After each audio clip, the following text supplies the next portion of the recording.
Why, hello everybody, welcome to FANdor, week 2, season 2. Swear it's episode 2. I Swear to can't, God. Arc 2. I can't believe we're doing this. Again? May the 4th be with you, with all of you. Crazy, eh? As we are doing a Star Wars live stream on May the 4th. I can't believe that happened. That it just happened too. It's the stars just aligned, and here we are. Here I am actually looking at my notes and typing because I'm like, I haven't put the title in. That's all good. This is the May. This is the May. Have you ever been? No, it's been. Have you ever been to Ghorman? Okay, so this is week 2. Arc 2, as you so aptly said, Andy, and as you put in our intro video, 3 BBY. We're going to talk a little bit about 3 BBY, but before we do that, I just want to roundtable it. How does everybody feel about this week's arc? I'm okay with it. I mean, it was a bit, I don't want to say slower, because like, you could say slower if you wanted to, because I don't think that's inaccurate. No, it did have a slower burn pace, but it was definitely more, spy intrigue and, ulterior motives coming to light. Yeah. It was a different kind of movie than the first one. There's a comment I have in my notes that, like, I mean, I liked it. I know exactly what they're doing. Where is it? I won't even read it during my notes. It's right at the top of my notes. Yeah, Some children in the fandom are having a hard time with adult Star Wars. Oh dear. Because it conflicts with their fetishization of bad guys. I mean, there is no doubt we have actual bad people in this. So, like, very few of us well-to-doers have actually been face-to-face with real bad guys. Yeah. And I have to say that in my limited experience of dealing with real-world bad guys, this is a great depiction. It's fantastic. My opening initial thought was this is like a French spy thriller. Oh my gosh, yes. There's Then when we found out that the majority of the Ghorman people were cast, French actors were cast. Yeah, all of our Ghormans are French actors. So much more sense. They lean heavily into the Tinker Tailor Soldier Spy. Yes, you had said that. Yeah. It's funny when we were talking last week privately in our group chat, and we were getting sort of stuff trickled out to us from Lucasfilm through the episode guides, and then they do the declassified. By the way, have you been watching the declassifieds? I've been watching some of them. It's so much interesting stuff. The declassified for these 3 episodes was out the same night, like later on that day. It was out. So I watched it in bed. The analogy to the French Resistance is just so... Yes. It's so on the nose. But I mean, look at last week. We had the analogy to the Nazi stuff, which... Come on, the Empire's always been space Nazis, but I don't know if it's been that on the nose. It does a weird thing for me too. It because there's always this like, especially in Phantom Menace, people went crazy over the Nemoidian accent. So this a whole planet of people that speak Gormish or Gormese or whatever language it is, Gorm. I believe we're calling it Gore. I think it's Gore. Versions. There's High Gore and Low Gore. Yeah, Gore. And we're leaning into the. I mean, it's a completely unique French sounding language, But so what it does is, in the weirdest way, it legitimizes the Ryloth accent. It does, doesn't it? Because you know what I mean. Now I'm like, oh, they speak their own version of this. Ryloth got a name drop this week. If you didn't catch it, in actually in your episode. Yeah. It's one of the, when Kleya's zipping through the frequencies, one of the references, one of the Ryloth, as she's spinning through the radio dial. Okay, so let's get into the episode arc itself. I'm going to start with like I did last week. I want to talk about where we are in the timeline, because I think there's some interesting things that are happening here that will help contextualize where we are. There's some very important things that happen in 3 BBY. I find that it's totally neat that on the heels of last week's arc, we open with Cassian stealing the TIE Avenger. That 1 year later, oh, I've gone too far. Stop! Back that up. Mind its own. 1 year later, the TIE Interceptor goes into service. Mass produced. Isn't that something? So that, I have a question now. When we saw the TIE Avenger last week, there was a couple of ways you could look at it. One, this is the prototype for a future of TIE Avengers. We don't see the TIE Avenger in anything else canonically, at least not yet. So I propose that the TIE Avenger was actually the test bed for several technologies, some of which probably landed here in the now production Interceptor.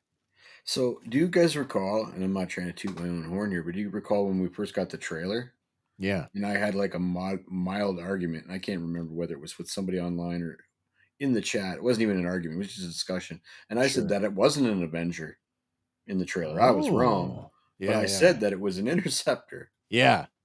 So, like, I mean, you know what I mean? It stands to reason that they went, so maybe they lost some tech when they lost that, and they had partial plans, partial schematics, something like that. So I just think of all of the dumbed down version of the Avenger, if you want. All the ties that are going to come, TIE Defender notwithstanding, because that's another program under Thrawn.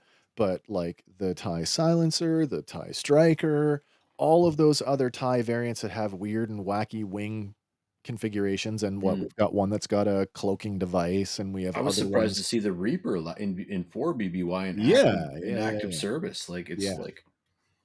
So I just thought it was neat that coming off the whole Avenger thing, that so we may never see. Maybe we'll never see the TIE Avenger ever again. Maybe it was just a one-off, and now that technology, it's too expensive. We can't produce these. But we can take the best parts that we like, and we can put the folded wings into an interceptor, and we can put the missile launchers into something else, like the advanced HUD and radar and all that stuff. I thought that was kind of cool. Making it a more economy-driven version. Yeah, absolutely. So the next biggest thing, and maybe this actually, let me go sort of in order of the photos. Maul. Maul is discovered living on oh my gosh, did I even write it down? I forgot to write it down. He's living on Malachor. They find him. It's old Master Maul. Okay. Yeah, he's alive. And then I'm going to skip here. I'm going to skip over Leia, because there's a couple things that happen with Leia. I'm going to go to the thing with Zeb. The Phoenix Rebels rediscover the lost homeworld of the Lasat people, Lyra San, and Kallus did not wipe out their population, as he thought he did. So Lyra San rediscovered, and this I think is super cool because it's so Andor adjacent. Two things that are relevant here with Leia. Leia completes the trial of the heart, the trial of the mind, and the trial of the body, and she is crowned, or she is named the Crown Princess of Alderaan in 3 BBY. So she formally becomes royalty. Later that same year, on a secret mission, she delivers three Imperial Quasar, three Hammerheads, three Sphyrna-class Hammerhead cruisers to the Phoenix Rebels. Nice. Later on that year, the Phoenix Rebels, with the help from the Ryloth Freedom Fighters, hijack an Imperial Quasar Fire class cruiser carrier. So these are some major events in the nascent rebellion. All happened in Rebels, kids. Everybody's been sort of keeping track of what's happening timeline-wise. Mm-hmm. So I feel we're safe to say that if we're going to have any major cameos, next week is going to be our week. If we get some version of Mon's broadcast from the bridge of the Ghost, or from the cockpit of the Ghost, that should be next week at some point.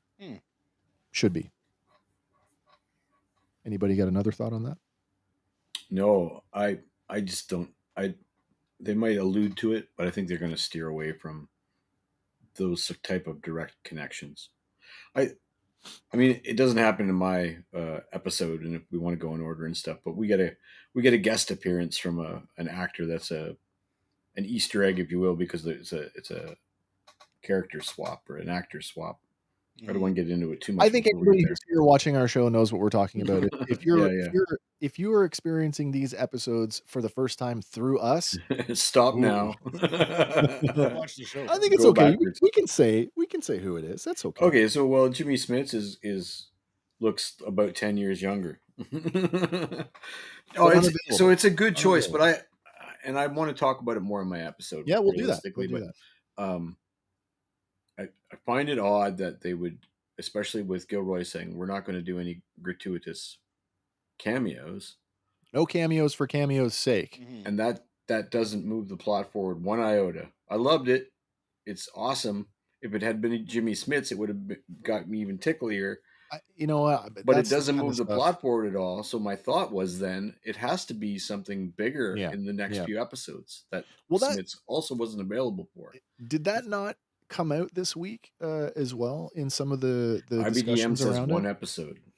So the hubbub that I have heard suggests that originally Bail Organa was not supposed to appear this early in the season, but because of the actor swap, they specifically wrote that scene 100% for this very reason. That's my notes. Let's get the discourse out of the way. Yeah. So now you've adjusted to it. Now he can do his thing. Yeah. That's the only otherwise it's wasted dialogue. It's wasted CGI. It's a lot of wasted stuff for a one-off. Because my argument being, you don't need the scene to move the plot forward. No, you don't. No. So if we're not using the scene to just introduce the character change, I think the one episode on IMDb is misleading. Let me ask you though, does it bother you? No. For a split second. This is coming from split second, and then they were on the problem in terms of what I wanted as a fan. I wanted an explanation. Yeah. And they gave me a decent one, and it wasn't this crazy Jimmy Smits said F you to everybody, or somebody got woke canceled or whatever. It was just a conflict, and they needed another Law and Order guy. The Jimmy Wolf is not in jeopardy like some people thought. I'm like, what do you mean he's not well? No, he's fine. He's fine. Yeah. So there was so. And I'm okay. With it. I wanted to say I'm okay with it from the sense that this is coming from the creative who made the show to some degree with us podcasters, reviewers. Sure. Yeah. He made it with us in mind. Mm-hmm. He gave some thought to us. So I appreciate this whole I'm going to give you a little taste now so you can get that out of your system. I would easily cast them in something else as brothers. So, you know what I mean? Like I'm a Benjamin Bratt fan. I think he's a pretty decent actor. I don't think I've seen him in anything. I guess for sure you have. For sure you have. Yeah, how about Doctor Strange? Doctor Strange. I've definitely seen Doctor Strange, and I mean, I shouldn't say I haven't seen anything with him, but I haven't seen anything. Blood in, blood out. I think he was in a Jurassic Park movie too. I haven't seen that, but I heard it was good. Oh, it is exceptionally good. Yeah. Okay, so with that out of the way, and now we're a little bit more up to speed on what's happening in the greater galaxy. Shall we get into the breakdown? Mm-hmm. All right, the first episode up. This is episode, I guess it's episode 4 in the order of things. It is called "Have You Ever Been to Ghorman?" This one written by Beau Willimon, directed by Ariel Kleinman. It originally aired on Tuesday, April 29th, 2025, not 10 years earlier, like my notes errantly say. Oh, now they're 10 years later. 2025. We have an advertised runtime of 57 minutes, or an actual 49 minutes, 25 seconds without any titles or credits. Once again, this week, there are no new revolving heads in the head thing. Mm-hmm. Our plot synopsis reads: Cassian and Bix adjust to a Luthen safehouse. All eyes are on Ghorman. Willimon visits Saw Gerrera. That is an awful synopsis. I could have wrote a better synopsis. I wanted to break this down sort of the way we did last week, by plots and subplots. And I think I've got it down to there are four major arcs in the episode, and a couple of those have some subplots within it. So everything fits into one of those. But as I was doing my notes and my visuals, it didn't work so neatly to do what I've done here. So this is the entire Cassian arc from front to back in one slide. There you go. That's a new one for me. By the way, it's going to be a record low number of slides for me, so bear with me. But as we move beyond that, we will do some bouncing back and forth, but it should be fairly straightforward. It should be fairly straightforward. So let's talk about what I'm calling the A plot. Bix and Cassian adjusting to the safe house on Coruscant. Man, 2 weeks in a row now, the opening episode of each arc has opened with Bix having a nightmare. Mm-hmm. And while it doesn't relate to this episode, I want to ask, what are the chances the next arc is going to start with her having some other kind of dream? It's possible. I mean, I don't want to get all out of order, but I kind of feel like she's had a metaphorical "I'm better." Yeah, I don't want to watch people's PTSD and pain and stuff, but that's kind of what I think that was meant to do is a character reset. I get it. I get what they're doing artistically. Yeah, artistically.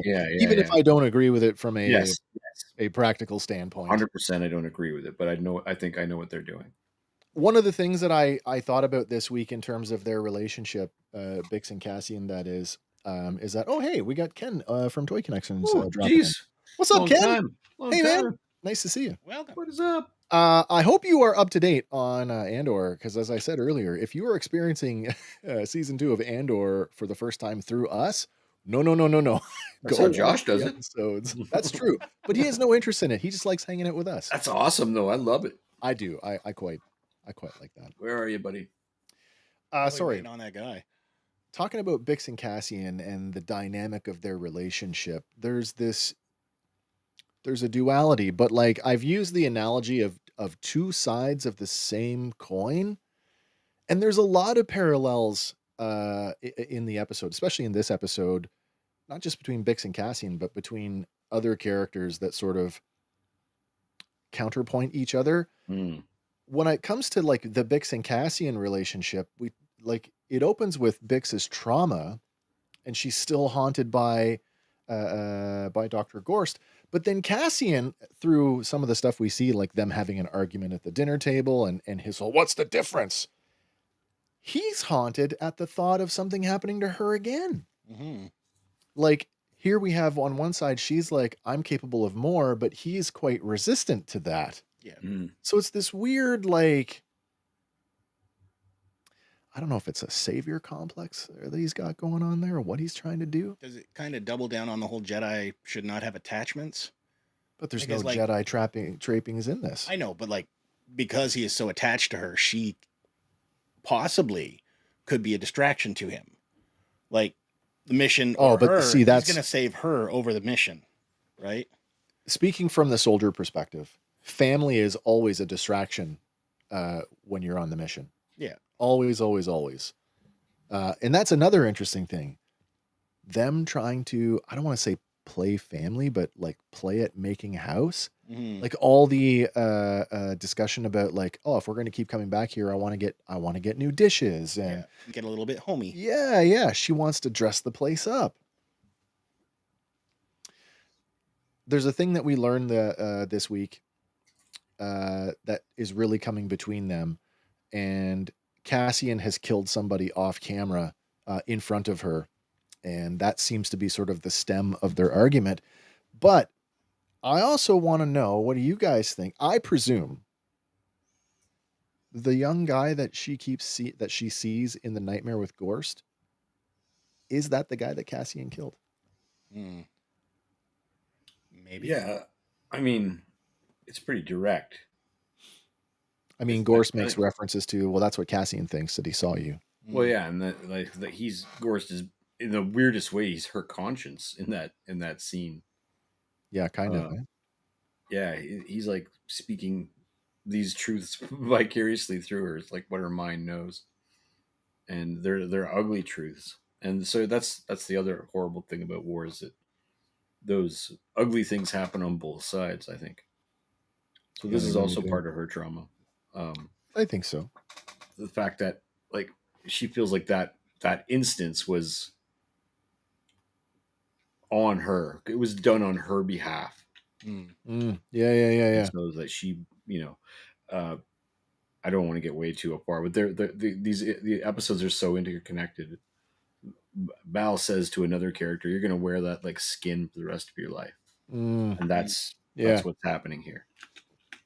Excuse me, sorry. So I want to talk. I'm just sort of going through my notes here.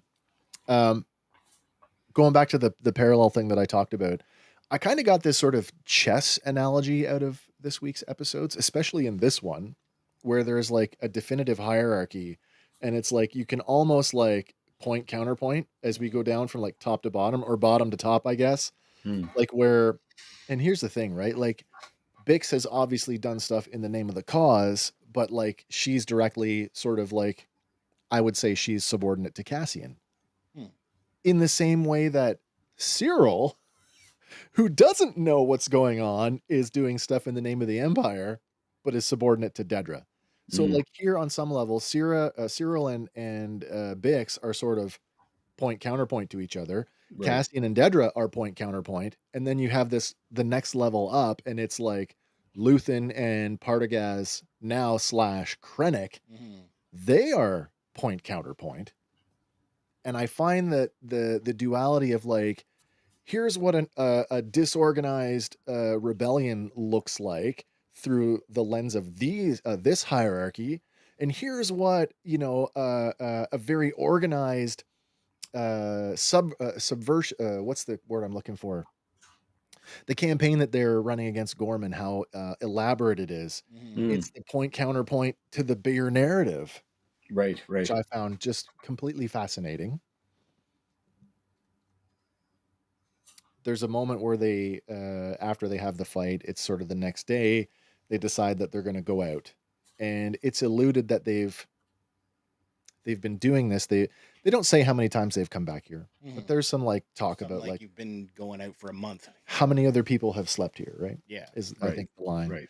But then they pick a bodega, a variety store, and it's like, not this one, and she's like, it's fine. We haven't been here, like you said. It's been a month or something.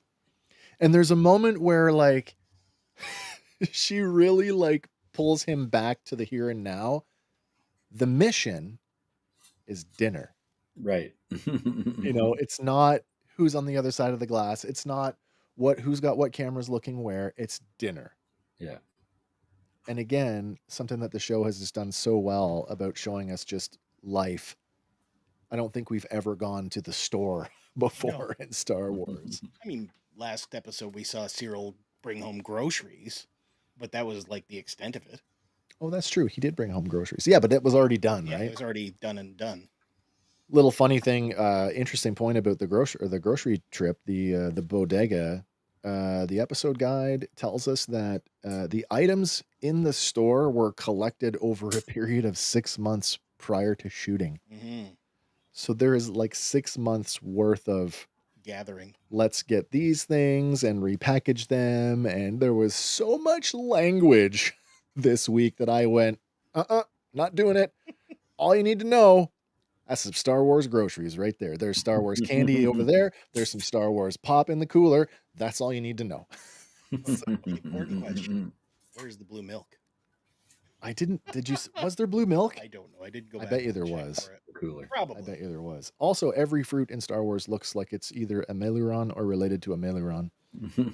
Can't help but notice that. They probably wouldn't sell Yavin 4 melons. They're disgusting. Oh, yeah. The durian fruit. Durians. Yeah. Those are definitely Melirons, though, in your episode. Did she call it? Did they name it? I think the descriptive audio.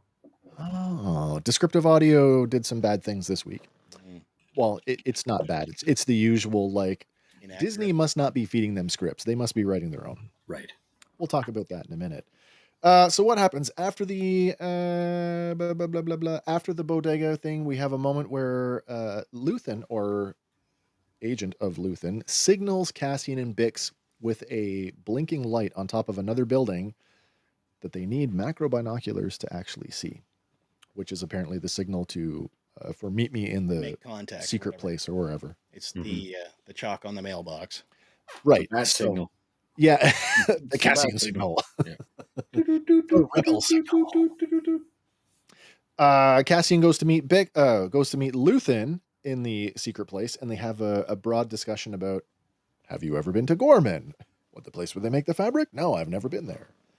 Luthen says he wants to send him off on a mission to Ghorman, but this one, while there is an element of danger, is not that bad, as dangerous as other missions he's been on, and he just wants him to give an assessment.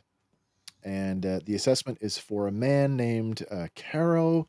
Oh my gosh, what's his last name? Rylance. Caro Rylance, a prominent businessman, public figure, and dun dun dun, the leader of the Ghorman Front.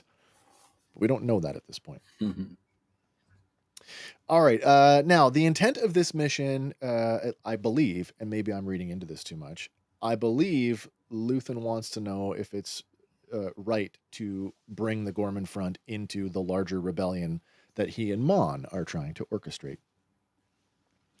And then the last thing that happens in the Cassian arc is this wonderful tender moment. They're not, Bix and Cassian, they're not fighting anymore. They've seemingly, for now, have resolved the tension from earlier in the episode.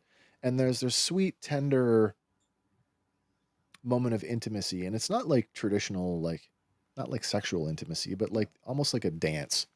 For sure. Yeah. And then he grabs his stuff and he goes. And as we close out on her, we unfortunately learn that Bix is not as strong and not as over her stuff as she's now turned to drugs, potentially as a sleep aid, if not something else. The stuff they were doing with their hands felt like almost ritualistic. A layman's version of what the wedding ritual was. Oh, yeah. You know what I mean? Like, I kind of got that vibe. Like the Anakin Padme wedding. No, the Chandrillan wedding. The Chandrillan wedding. Oh, yeah. Literally each other's hands and different, yeah. I didn't pick that out, but that's a very cool analogy. I like that. All right, let's catch up with some of our other players. Namely, let's talk about, hang on a second here. Come on now. Come on. There we go. Mm-hmm. We catch up with Cyril, who has been living on Ghorman for the last year. Ghorman, by the way, this is the city of Palmo. Beautiful looking city. Mm-hmm. The episode guide and the other stuff that we got from Lucasfilm this week obviously tells us that the Ghorman Front is based on the French Resistance, but also that Ghorman itself is patterned on French populated Italy, which I thought was kind of neat. I think the architecture is maybe a little more Italian, and maybe obviously the language stuff is French based. Cyril, where do we got here? The Ghorman Front. Oh my gosh. Cyril has been living on Ghorman for the past year. He's got a new day job. He is now the division chief of the Bureau of Standards Ghorman Field Office. Or at least that's his day job anyway. Counting spiders.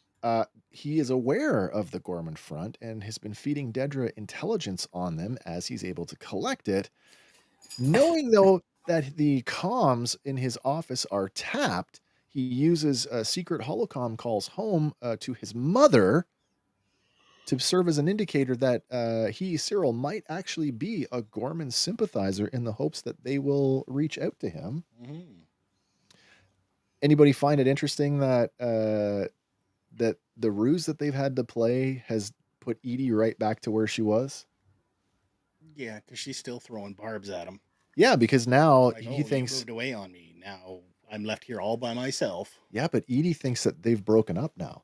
Yeah. Right. She thinks that Cyril's out there on Ghorman living by himself. So she's safe to throw the barbs again. Absolutely. She's right back to, I'm your alpha. Yeah, yeah. I did find it funny, though, that he was right back to eating cereal at the table again, though. Yeah. The Ghorman front, in fact, do make contact with him. But we learn that the Ghorman front isn't this like they're not in open rebellion yet.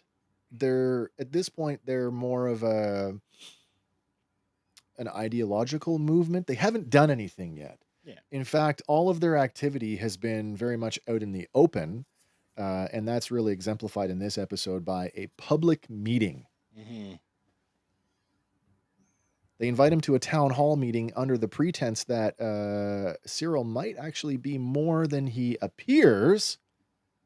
Of course he is, only they don't know that. There's an interesting part in the plaza where they invite him, and it's like, you can tell he's already... last week I said I was disappointed that there weren't action figures. They kind of made up for it this week, because before he's ever hawked another spider, he's already got one in his apartment. So yeah. Like, oh yeah, he's totally bought into it, right? Yeah, he's got a few. I did like that. I would count that protest as the Ghorman front operating in the open too. Oh, absolutely. Likely, yeah. For sure it is. But they don't think they're doing anything illegal. Like they're not at all. Yeah, which is they're exercising their right to protest. It just makes what's going to happen to them so much more tragic. Yeah. With the excitement that they've made contact with him. Oh, by the way, they broke into the apartment. Don't know what they did in the apartment, but they broke in with that little wire thing that he tied around the door. Cyril has to go back to the office in order to use a safe room to make a secret holocom back to Dedra. When he gets there, where is it here? Do I have it here? Did I go too far? Oh, no. There we go. I think this is freaking hilarious. The two Imperials that are on duty are actually watching a pod race, which I think is hilarious. 3 cheers for pod racing coming back to Star Wars. But here's where the descriptive audio kind of goes a little bit wonky, because it says one of the Imperials watches the other play a video game. Yeah.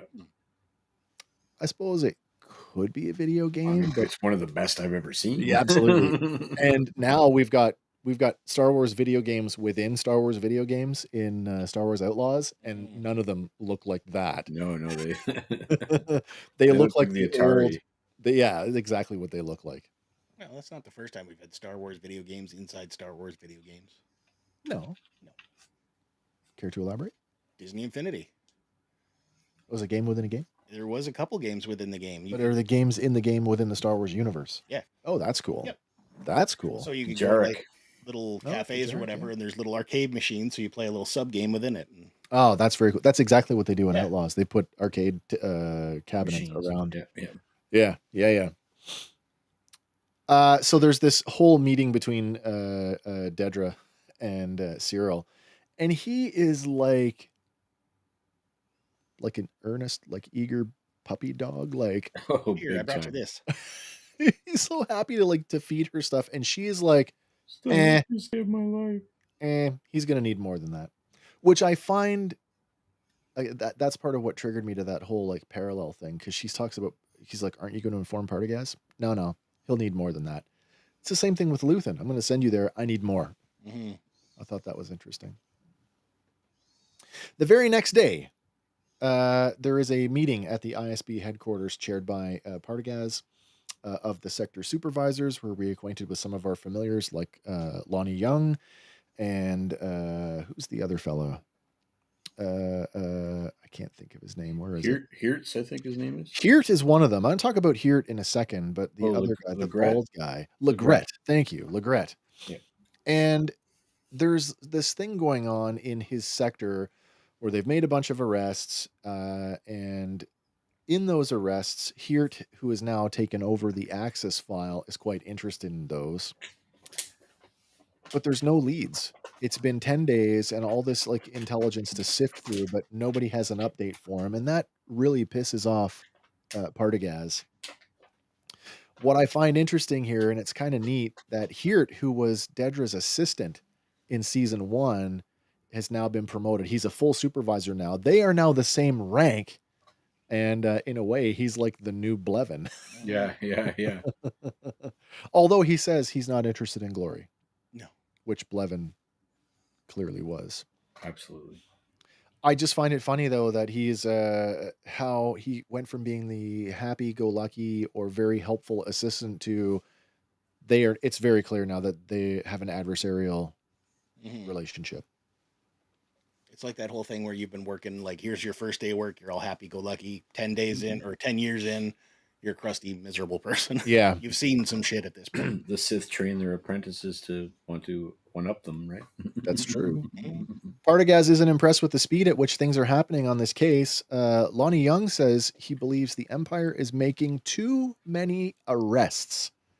Because of that, the sectors now have more people in custody than they're able to process. Excuse me. And that is why the intelligence gathering has been so slow. This is a direct callback to season 1, the PORD. Just picking up people and sending them off to Narkina 5. Exactly. That we've made any infraction, no matter how small, maximum punishment. Yep. Because we got to field the labor force. Shh, don't tell anybody that. All right. So Legret, after the meeting, Legret thanks Lonnie for taking the heat off of him. And I got the impression where Legret is concerned, like, I don't know if Lonnie is, like, we know Lonnie's the double agent. Yeah. The bigger question I have after this week is Lonnie going to be the double agent? You know, is he working both sides? And there's another double agent, I think, happening too by the time we get to where I am. Oh, interesting. Okay, yeah. I kind of wondered if he was going to play, because it's like, what can you thanks for doing that, and we should talk about this later, out of here. Okay, I'm in all day. Are they going to try and work Legret to start feeding stuff out too? I don't know. Chess moves. I think. Well, I mean, this is brilliant on his behalf. On one hand, it does the just thing, and it slows down all the random arrests for a while. I think Partagaz's idea is to move forward and figure out a way to streamline all these arrests, not make less, but so it slows it down from a human being or whatever, a humanity standpoint, I guess you could say. Yeah. At the other time, he's networking with these other officers to get information. He's acting buddies with them, but he's taking whatever they give him back to Luthen as evidence. Like, it happens in a minute, right? Yeah. Out in the hallway. That's what this is. It's just networking. Out in the hallway, where are we at here? Dedra confronts Hirt, and they have a heated exchange about why he didn't bring her in on the Axis case lead. Hirt is essentially the new Blevin, and they are adversarial about it, as they are now the same rank, and it's left at my door is always open. As the two-part, Lonnie Young wanders past, and Hirt thanks him much like Legret just did, and he asks, how can you repay me? And Lonnie says, well, you can buy me lunch. And implying that Lonnie is going to be feeding Luthen whatever he can get out of Hirt. Exactly. Now going forward. Exactly. All right. So moving forward, Cyril attends the public meeting where several members of the crowd are seemingly incensed by the construction of this new building and the decline of the Ghorman Twill business as a result of the Imperials changing shipping schedules, and everything that comes or leaves Ghorman is subject to whatever's happening with this construction. That's the big priority. They're all getting audited. Yeah. And people are very upset about it. This fellow, whose name I don't remember, basically says they're building an armory in the center of Palmo, and you know it. Mm-hmm. Which we do. Mm-hmm. He's very upset. The rumor, which really isn't a rumor, is that the new building overshadowing the plaza is actually an armory and not just an annex, as they have all been told. Carol Rylance hopes that he can, after the meeting, hopes that he can rely on Syril's experience at the Bureau of Standards to help make the official Ghorman appeals more effective. He tells them a little bit of a story. Tells them the story of the Tarkin massacre, which we'll talk about a little bit in a minute, and appeals to his sense of humanity that maybe the two of them can do some good together. It's an interesting, going back to the chess analogy, to watch the two of them. Like, Rylance knows he doesn't know who he's talking to. Mm-hmm. He takes a calculated risk by telling him what he does, asking him those questions like, are you going to file a report? Is there a law against seeking Imperial counsel? Like, he knows, like, I'm walking a fine line by potentially bringing you in on this. But I actually think, and I said this in our group chat earlier this week, if they are not setting Syril up for a flip, and I am all here for it. Big time. I am all here for it. He's such the, like, this is such the counterpoint to the last scene where he's like, Dedra, look what I did. But he really wants peace and order, like in a legitimate fashion. He does. He wanted to be a cop to do better. Like, he believes in the Empire in terms of like how it could benefit humanity or the galaxy, or what I keep using humanity. But the funniest thing in the scene is when the guy walks up and goes, "Careful, he's an Imperial spy." Oh yeah. That made me laugh out loud. I think when we look at Syril and the things that we know about him, that, look at the relationship that he has with his mom and how abysmal that is. There's no father, and as much as he craves order, Dedra has now become the family that he never had. Dedra is directly keeping shit from him, and when he finds out whatever that thing is, we all know what it is, but he doesn't. Like, is that not the thing that's going to break him? Oh, 100%. I feel like Syril could really have, like, the rebellion could represent the family that he never had, and I feel like that is a very compelling reason for him to flip, to make that choice. Whether he survives it or not is another story. That's probably how, like, that's kind of the way I envision it going. Less of a flip and more of a sacrifice to the I'll do the right thing of the bad guys. Yeah, I'll do the right thing in the moment, and it'll be ultra uber heroic, but that'll be the last you ever see me. Yeah, exactly. Maybe tech falling from a gantry, for God's sakes. I might be I might be getting way ahead of myself, but I had said this when we were on the road yesterday, Andy. I had asked, I said, do you think that we're going to get the Rogue One ending with this? Like, nobody but Cassian is going to make it out of this? Well, no, Cassian's going to get out. Mon Mothma is going to get out. Yeah. Not too many other people. Like, we know Bail Organa will survive it. Sure. But like Luthen? No. Vel? Nope. Like, all of this, the ancillary, Dedra? Yep. No. Nope, she's not going to get out. Syril? No, they're not. None of them are going to live. Will? Is Will going to live?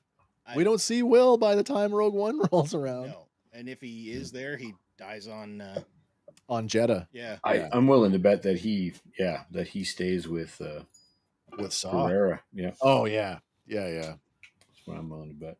We don't see him till we see Guerrera again. I mean, you could also draw a parallel between him and Syril. Like, who's that? Willman. Will, yeah. Because both of them at different points have fully embraced the Kool-Aid, right? Like, Syril, the Empire is good. We're here to do good. We're here to help all people and unite the galaxy. Whereas Willman, and you'll find in my episode, he's gonna drink the crazy rebellion Kool-Aid. Oh, the partisan Kool-Aid. Yes. Well, see, Willman was good to go beforehand, but then they martyred his father. Like, that's, you want to make a rebel, kill somebody in your family. That's that's textbook. Rylance is bold enough to suggest that Syril might have seen the floor plans for the new building, which would put any rumors to rest. Just probing, Syril genuinely says that he hasn't. And we know that he hasn't because he's got to go and get them. Mm-hmm. At this point, it's Rylance recounts the tale of the Tarkin massacre and how upset the people would be to learn that a military facility was actually being built to overshadow the memorial of that event, planting the seeds for Cyril's flip. Talking about the Tarkin massacre, what did we learn about it? Well, we learned that in 18 BBY, Captain Tarkin, then Captain Tarkin, landed his ship. Now, I've taken some liberties here, and I'm presuming, by the way, this is a canon entry, by the way. The Carrion Spike, that's Tarkin's personal ship. It's a 150-meter long Corvette. That could fit in the town square. So I wonder if it is the Carrion Spike that they landed there. Could very well be. It killed 500 people and potentially wounded thousands more. The first not a Star Destroyer, like a Venator class Star Destroyer in Legends. I don't know, because the Venator wouldn't have come around until Clone Wars. Well, we're talking 18 BBY, right? Yeah, maybe. It just says Captain Tarkin, and it doesn't say what kind of ship. Yeah, so when I started looking up, what kind of ship did Tarkin have, we do get this one. Oh, well, sure. As a personal ship. So. Hey, Josh is here. Oh, Josh is here. Hey, fellas, sorry I'm late. I was in the CPR class. Listen, man, CPR saves lives, so absolutely. Absolutely. Yes. I want a Corvette. Me too. 2025, all the bells and whistles, mid-engine. I love the new Corvette. I knew what you meant. CPR, just break the ribs first, get it over with. In my past life as a medical professional, we used to say that CPR preserves organs. So I like it. This is an interesting little one. When you look up the Tarkin massacre in Legends, this is the original Ghorman massacre, but they've now, it off into a double. Yeah. We're gonna get the new Ghorman massacre this week. And so, and this is again Gilroy addressing things that would break canon and fixing them. Like people would definitely, if you don't mention this version of the Ghorman massacre, then people are going to be, wait a minute, that doesn't track, because people are expecting to get. I like the fact that you put that version of yeah, it's awesome. The Tony Gilroy version of Tarkin. Yeah, the Rogue One being version. Sued over that. The derpy one. It looks like a horror version of. What if though? It's Orlok Tarkin. Yeah. Looks like Odo. Yeah. This particular massacre is like the full-on Ghorman massacre. Well, I actually, yes. I'm not going to lie. I actually thought that. Because events to come are going to be way worse than just a simple massacre. No, 100%. Just like 100%. You're right. The only reason that I would say that that's not the case is because we already know from Mon's speech that the Ghorman massacre directly, it's the catalyst for her to go, I'm done. Okay. Yeah. It is I can't do this anymore. This is them like legitimizing the Legends version of what happened before. And so that it's just it's a neat way of, instead of going, Ki-Adi-Mundi is only 10 years old or whatever it is. It's a way of in universe explaining off something that would literally normally send a huge portion of the fandom into mental collapse. So I think it's awesome. And I'm okay with it. And I'm not going to lie. I actually had that same thought, Andy, that, maybe this is the Ghorman massacre and it's just an off-camera event. And that we have the emotional beat laid and whatever else happens. Not saying that couldn't happen, but we know from the marketing that there's at least, a few stormtroopers and a very large crowd of people at the door. In the memorial. Yeah. In the square. Yeah. All right. So it killed 500 people, injuring thousands more. It was the catalyst for the Ghorman front to form. And it was first mentioned in the Rebel Alliance source book. That is a Star Wars RPG supplement that was published by West End Games all the way back in 1990. All right. Now, I'm kind of going, it's not really out of order. It's now we're in order now. Going back, we're going to check in with Lonnie. Lonnie meets up with Luthen one more time and lets him know that Dedra is now running Ghorman, but he doesn't know why. And it's a very short exchange, but it's a very powerful one. Not as powerful as Luthen's speech, by the way, but no. There's an early indication here that things for Luthen might be starting to unravel. And I say that because in the exchange, he tells Lonnie that it's been 3 months. I can't afford to wait another 3 months for another intelligence update. Lonnie's answer to that is, you used to tell me to wait. And Luthen says, yeah, those days are gone. Yeah, I have notes on that in my episode.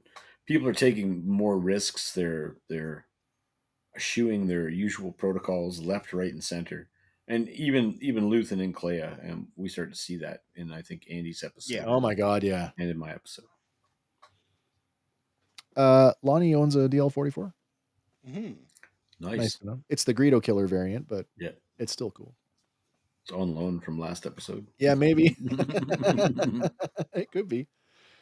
Where are we going? Oh yeah, and then we're gonna check in with Mon, which it's strange that we didn't spend a lot of time with her in this episode. Mon attempts to rally support. She's actually trying to repeal the PORD, that is the Public Order Resentencing Directive. But none of her traditional allies that would support her on social issues are willing to risk the ire of the Emperor, including the Senator for Ghorman. Mm-hmm. With everything that's going on in his world right now, he is not willing to take the risk. If you don't remember, the PORD was first mentioned in the season 1 episode announcement when Colonel Yularen, in front of the rest of the ISB, talks about the implementation of it. I'm surprised that, and I get it, this is another one of those like artistic things where they're trying to show us sort of the corruption from within, and everybody's happy doing their own little empire building, and nobody wants to, I don't want to upset him. Mm-hmm. I got my own little thing going on over here. I'm just happy to let that go. Mm-hmm. Kind of some real world parallels, unfortunately. I was surprised that she didn't get any support though from the Senator for Ghorman. Specifically him, yeah. Yeah. That kind of made me go, oh, like, is it really, really that bad that he can't? Mm. Anyway, short check-in with her. All right, and then it comes to our last arc, and we've got Will, who has come to the planet Dakar, and it's not immediately clear who sent him, but we do learn that Will, I guess, is still technically working for Luthen. Yep. And he's now meeting with Saw Gerrera's partisans, where he's going to show them how to use a Rhydonium fuel diverter. Meeting Saw and the others, Will is questioned about who taught him how to use the machine, but Will won't give up the info. Is that really important? Well, who taught him? They spend an awful lot of time. There's a particular reason in my episode why it could be important, but for all intents and purposes here, no, there's no reason to know. Do we think here's your expert uses knowledge? Yeah. I mean, do you guys think it's important, the identity of who taught him how to do this stuff? Is that I think relevant? it's like vetting. It's doing two things. It's attempting to bet his skill level, and at the same time, it's also attempting to bet his who are you working for? Ability to keep a secret. So and so. Yeah, okay. that's true. It's better if he doesn't answer in terms of Saw's. No, you're absolutely Saw's right. Looking for, you know what I mean? Like, it's a test. Given the Wilmon, the boy. Mm-hmm. If anybody taught him how to do it, it's probably Bix. Probably. She was the mechanic. The ship mechanic. Mm-hmm. Or his dad. Yeah. Could be. Yeah. But if it was his dad, I could see him giving up that info fairly easy, right?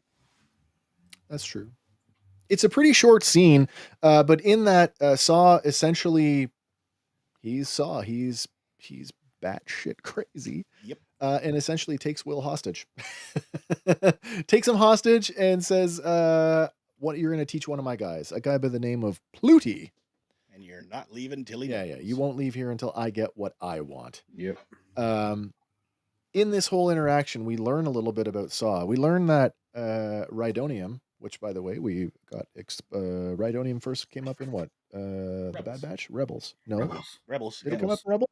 Yep. Yeah. Bean and Hera were talking about it on one of the bases, and so apparently it's highly caustic, and the fumes alone will chemically burn your respiratory tract if you breathe it in. Yeah, I got a whole piece on mine in my episode about it. So. Star Wars asbestos.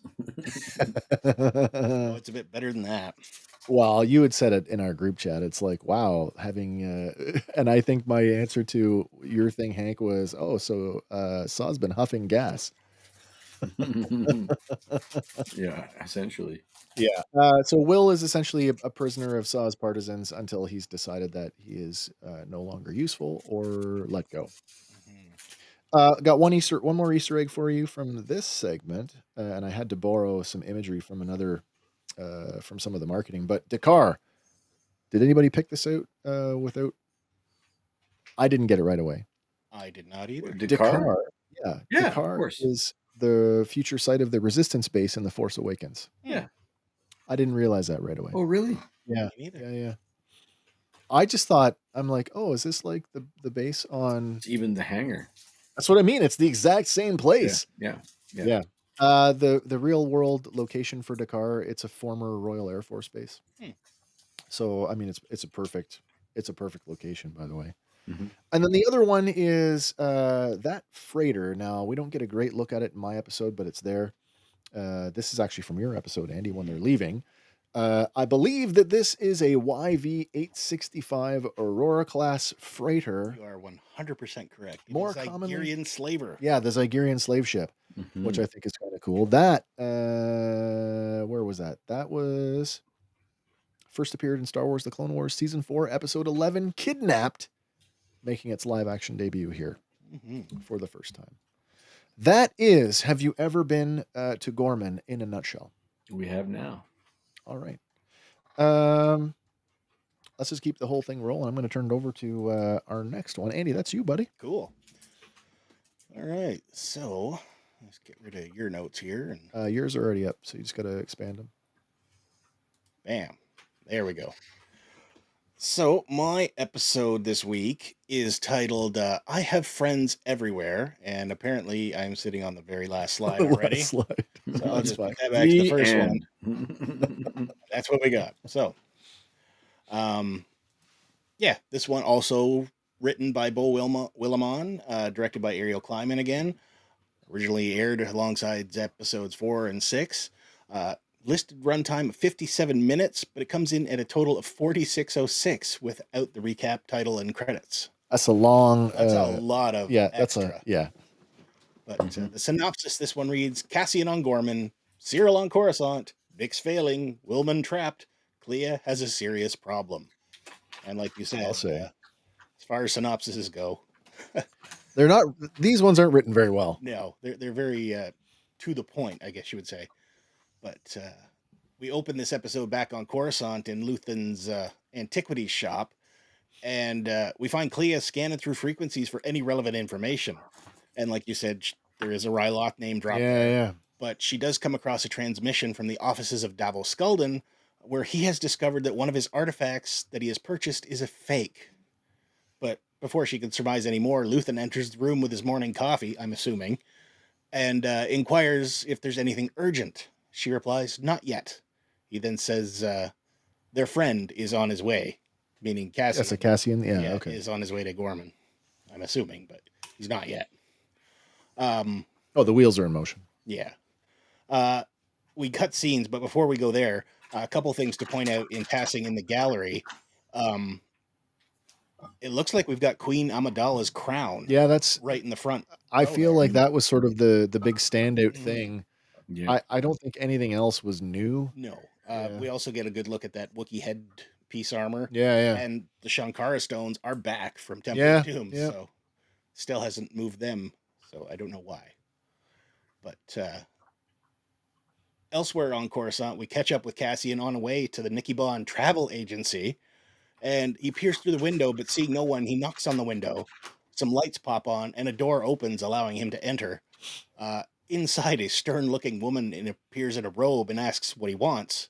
And we'll find out later through the credits that her name is Nikki. played by Put Fan Lee. And Cassian tells her that he wants to go to Ghorman, and they go through a series of code phrases, ending with "I have friends everywhere." I just like that, even the travel agency is in on it, right? Yeah, and because we hear these code phrases kind of repeated a couple times throughout the course of these 3 episodes. Yeah.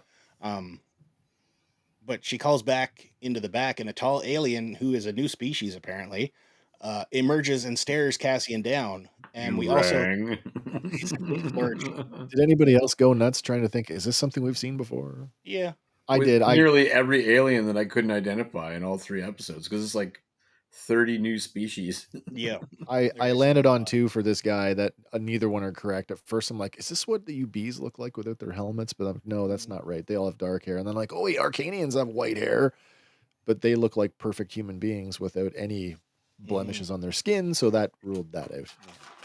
But, we also find out that this fellow's name is Bon, and he is played by Elliot Rennie.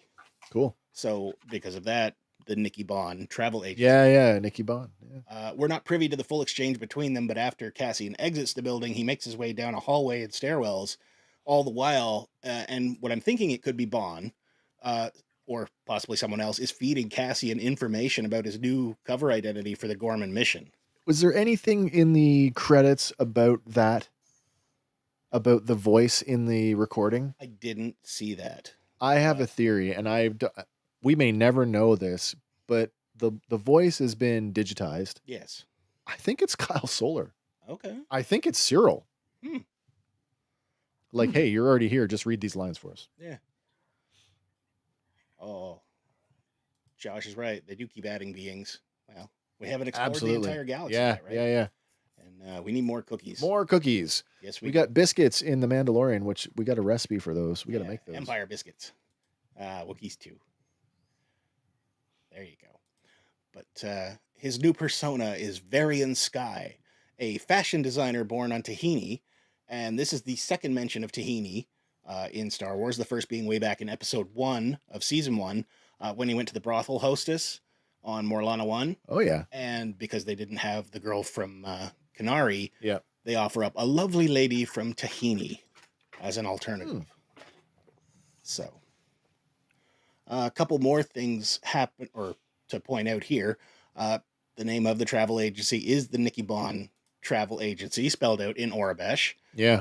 There's also a sign next to that pointing to the Xi'an stores in Orabesh, so I'm not quite sure what that is.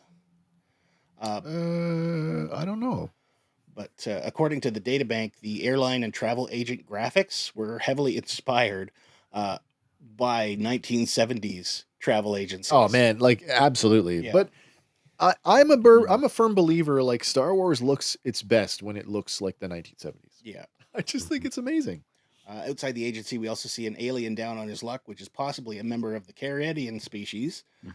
There's also the Pamulars. Yeah. There's also a JV-P12 HVAC droid wandering by, which is like, I'm guessing, the cousin to. Are we saying that's a portable air conditioner? Is that what that is? Basically, yeah. I'm thinking he's the cousin of a gonk. Yeah. Gonk droid. Okay, all right. Oddly enough, I found a listing for him in the same droid thing that I found last week. But upon exit, or Cassian's exit, we do see a Klatooinian delivery man pass by with a cart full of goods. Yeah. So kind of nice to see him working there. And one more Easter egg, thanks to you, Wes. I just got this today. On the desk under the window that Cassian knocks on is a model of the Star Tours Starspeeder 1000 sitting. Yeah, Star Tours. So that's a cool little shot. I just think it's cool. This is actually getting a physical release in the vintage collection. Yes. Very shortly. So I'm like, is that an actual toy sitting there? Could be like, oh look, we just kind of slipped the prototype in here. And that's another thing that I love about Star Wars, and we've seen it in I think we've seen it in every live action series so far. There's always been these nods to like the Kenner toys, the old toys. Mm-hmm. So nice to see a reference to maybe a new toy. Mm. Josh says we need more HVAC. More HVAC droids. It's hot. Yep. But moving on from one sector to another, we catch up with Cyril at the Bureau of Standards field office on Ghorman, and he's in the middle of another voice call with his mother Edie, and he tells her that he's going to be home for the weekend because he may not get another chance soon as the Empire is tightening travel restrictions. And elsewhere, the Ghorman Front headquarters, we do find Enza Rylands, who is the daughter of Caro, listening in on his call. Edie notes that she hopes someone is watching out for Cyril's safety, to which he replies that they are watching, but he's just not sure what for. And then just then, a group of Imperial ISB personnel enter his office, and one of the employees discreetly triggers a button, causing a warning light to go off with Enza. They quickly disconnect their listening device, and in Cyril's office, one employee notes how ISB wants them all to exit, but Cyril questions why. And this part, like, we know Dedra is got him planted, right? Yep. So is he just playing the role at this point, or is he 100%? He's playing. I believe he's playing a role. I think that this isn't unexpected. I could, because of the way he was, let go from Premor. I could see him holding a legitimate grudge with the ISB. But I mean, when your girlfriend is a full-fledged supervisor, do you get over that? Yeah, probably. I'm sure that her status within the ISB comes with certain perks. This is just to paint him as a safe. That he's a sympathizer. Yeah. Mm-hmm. And this girl in the bottom here. One of our Ghorman Front members. Yeah. But the lead ISB agent, Attendant Grimish, played by Kurt Ujiwian, who you may know from House of the Dragon, as Meister Orwell. Yeah, okay. Informs Cyril that they have reason to believe there are listening devices in his office. He finds it absurd and tries to brush it off as they are in the middle of an audit, but the attendant is insistent as it's an ISB tech sweep and he doesn't have a choice. But, he does try to establish a little bit of dominance, but Grimish asks, are you resisting a direct Imperial order? At which point he is escorted out of the room, and he's like, I'm going to call my supervisors on you. But the other... When the feds show up, I'm going to call... Who are you going to call? Yeah, exactly. But the other Bureau employees follow as well, including the woman who triggered the panic button. Right. And then we cut back across to Luthen's gallery as Kleya resumes monitoring activities, listening for playback. And she puts on the Davos Skalden conversation from earlier, and we get a flashback sequence as she listens in, and we find Skalden is not happy about having a forgery in his collection and demands that everything be inspected and recertified. This poses a problem as there is a listening device planted in one of the artifacts in the collection. And if we didn't know that, I mean, there's a look from Kleya that's like, oh shit. Yeah. Oh shit. Yeah. Mm-hmm. Just then, the front bell rings and Kleya hides the radio and attempts to put on a happy face. And like you said, people faking that happy face, right? Yeah. And, she goes, puts the happy face on and walks out to greet the customers. Does it? We're not there yet. We're almost there, but we're not there yet. I'll wait for it. Fair enough. Still on Coruscant, Cassian passes through the flight terminal, still receiving information on his cover story, and he passes by one of the Bith species.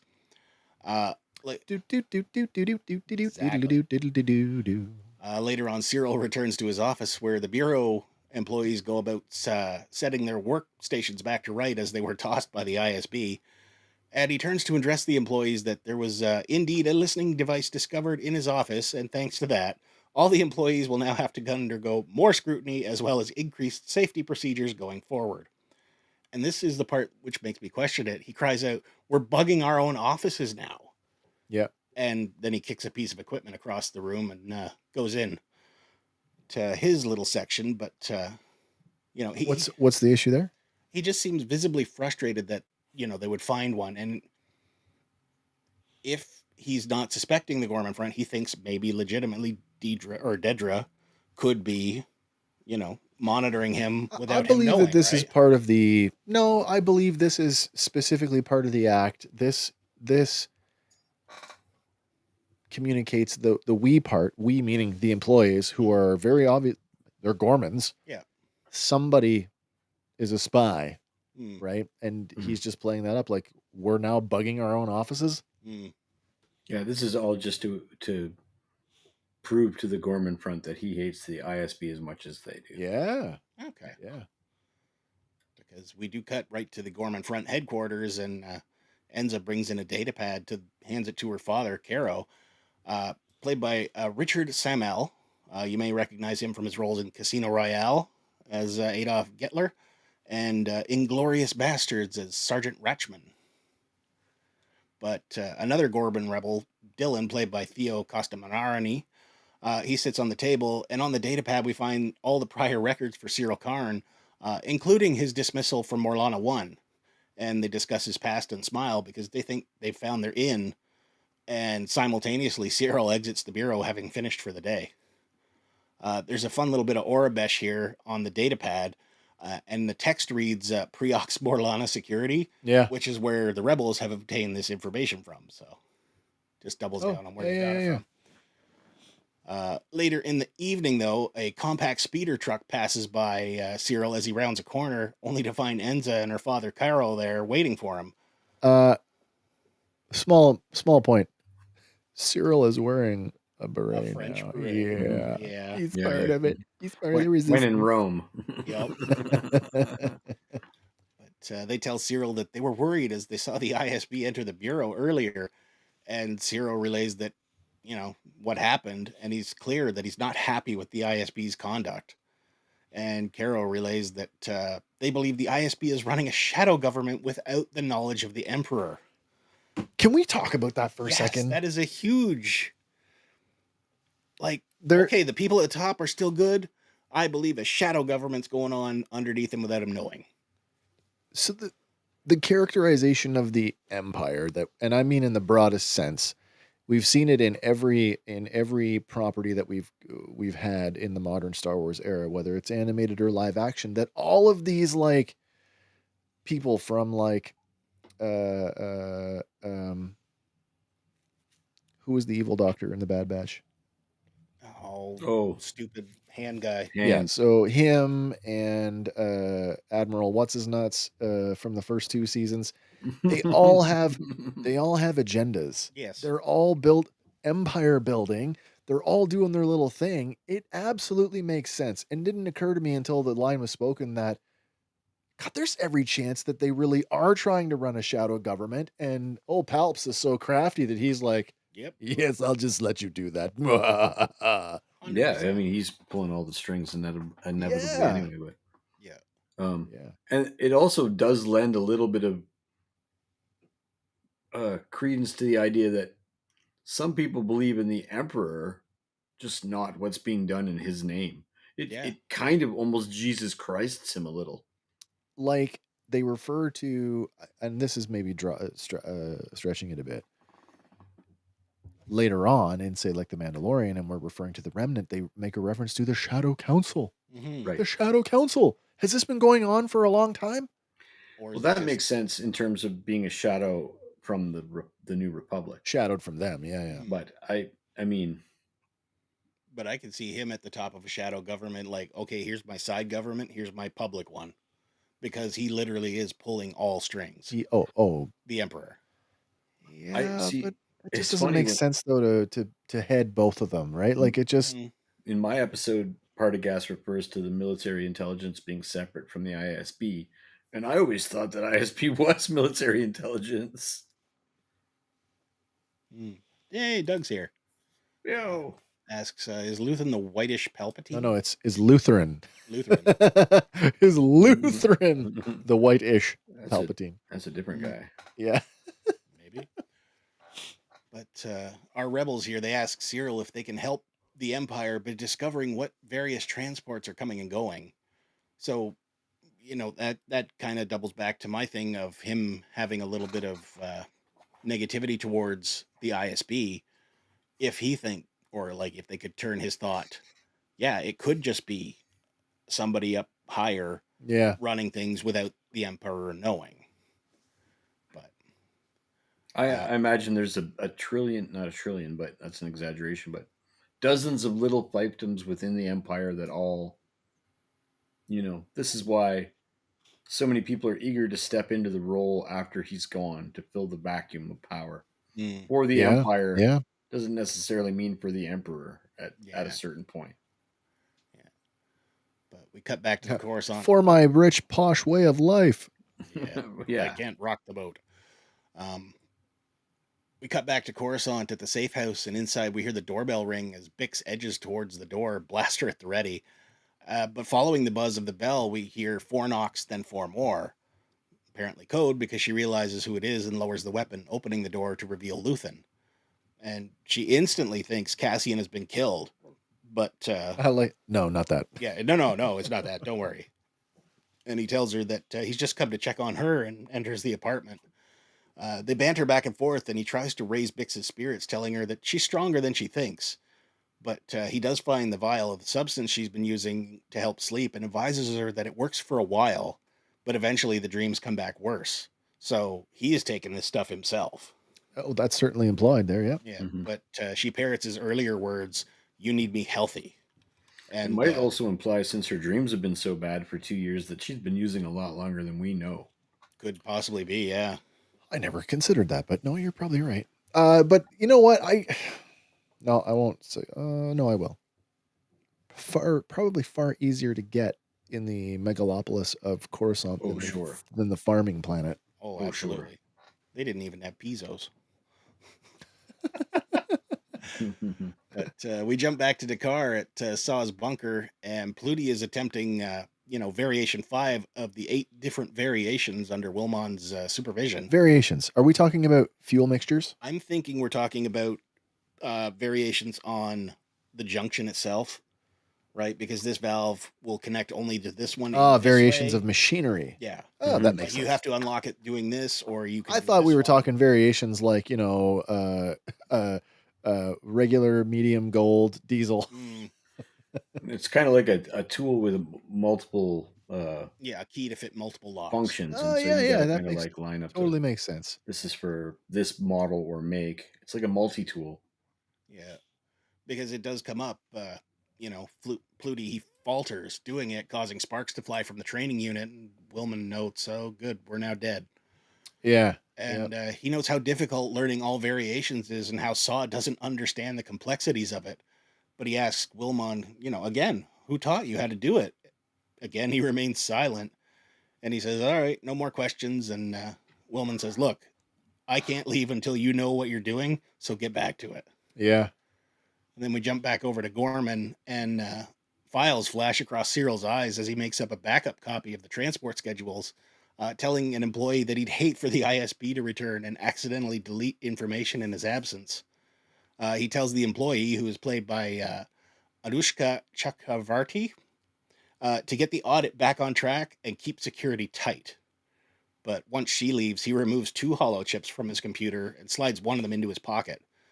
Outside the bureau, he runs into the Ghorman rebel Sam, who offers him a souvenir spider for his travels.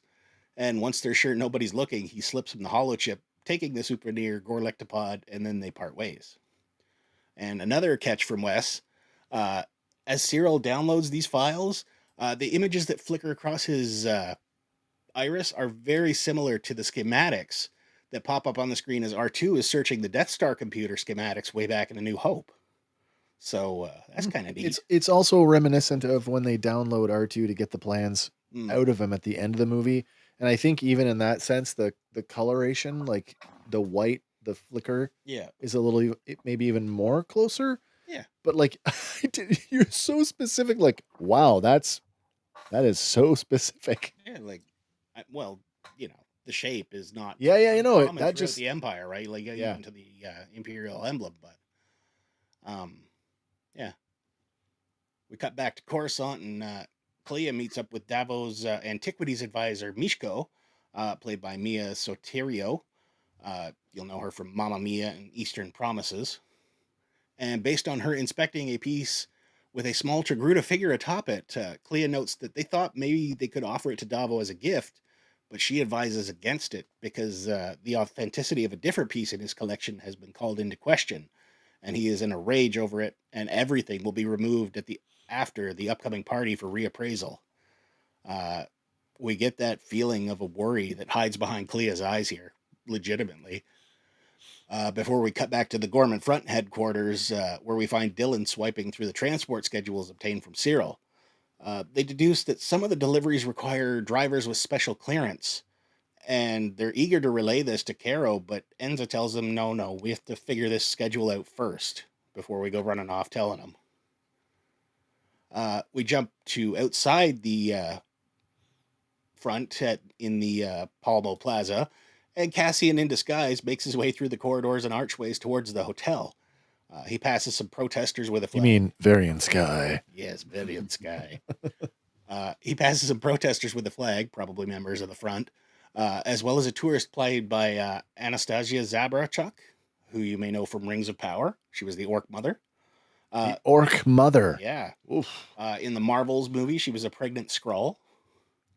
Oh, so she's like a character, she is like an all over the place character. She's also in Ant-Man and the Wasp: Quantumania as one of the Nomads. Okay. So she's also uncredited, but somebody has gone into IMDb and added her as an uncredited role. So kind of neat to call attention to it. There is some text on the doors that Cassian passes by, but it's most likely one of the two new written forms of the Ghorman language, which is Gorel, or High Gore, and Dixian, Low Gore, which are designed by graphic artists Elle McKee and Lauren Dix. Oh, that's interesting. So I'm assuming the character sets are out there. They exist because this language is peppered all through Palmo Plaza. I know we talked about that. That was something that came out prior, was that, they invented a language for this. And we just assumed, I originally thought, it's Ghorman. But then it was like, I guess it was Chandrillan. I'm like, okay, so Chandrillan and Gore? Mm. It's very cool. Yeah, but not only is there the verbal component, there is also multiple written versions of it. There was a bit on this week's the Declassified episode where they're like, the actors would spontaneously break into the spoken Ghorman language and just talk to each other on set that way because nobody else could understand it. Yeah. Speak it. I'm really like, cool. It's that elaborate. Mm-hmm. Wow. I guess back in your episode when Cyril comes out of the bureau, there's a dog, and according to one of the trivia things, I guess the collar on it, his name is Elvis. Yeah, so it's one of those your things. First character identification, if that's you're backwards working. That's one of those things that you'll never ever see, but just by knowing that it's there, you're going to look for it. Yeah. But he does enter the hotel where he finds a Neathorn at the clerk check-in desk, and once he departs, Cassian steps up and tells the clerk, who is played by Matilda Keem, that he is Varian Sky. Later on, the hotel porter, Thela, who is played by Stefan Krippon, shows Varian the features of the room, but Cassian makes his way to the windows overlooking the plaza, in the center of which is the memorial you spoke of for the victims of the Grand Moff Tarkin incident from years prior. He asks Thela his opinion on the monument, but he's hesitant, as he was present when it happened back when he was only 12 years old. Ooh. And noting his discomfort, Cassian apologizes and tips him. He plays it light, like he was only, I was just curious. And he does it well enough that Thela breaks. Like, okay, like, I'll give you some info. The hotel doesn't want us talking to you about this. What's Josh saying here? Anastasia de Cobre sounds like the Baroness. Oh, maybe. But Cobra. They're both evil organizations. Okay. Thela tells him that it was indeed Tarkin who wanted to land his ship in the plaza, but residents would not move, and they felt there was safety in numbers and no one would land a cruiser on a group of unarmed citizens. He was with his father that day, and his father was killed saving him. Thela tells Varian to let him know if he needs anything else, but before he leaves the room, Cassian thanks him. And, thank you, it's a pleasure to meet you. And once alone, he returns to the window, unsmiling at the thought of what Tarkin did. It's so terrible, though. Like, get out of the way, or I'm just going to land on you. I'm just thinking, like, at what point do you realize that, hey, they're not stopping? Let's leave. Get the hell out of the way. Yeah, let's leave. But then, how dense was the population that they couldn't get out of the square? Yeah. Before. Yeah, and I mean, does that 500 people is a lot of people to hit with your landing gears? Like, it doesn't sound like you used a landing gear or anything. Like, I'm thinking used them as a human cushion. Well, that's the there's people would be killed in the panic. And all that stuff too. we see it as early on as Empire Strikes Back, like thrusters, right? Oh yeah. We're being fried. You also could come in pretty quick, though. They could have came in real hot, like yeah. But we cut back to Coruscant, where Cyril has arrived at the same spaceport Cassian departed from, and for the first time, we see a natural smile on his face. He's about to go see Dedra, right? I'm a good boy. Yeah, I'm back. I'm gonna go see my lady. I'm a good boy. And we do cut to Dedra's apartment, where the doorbell chimes in.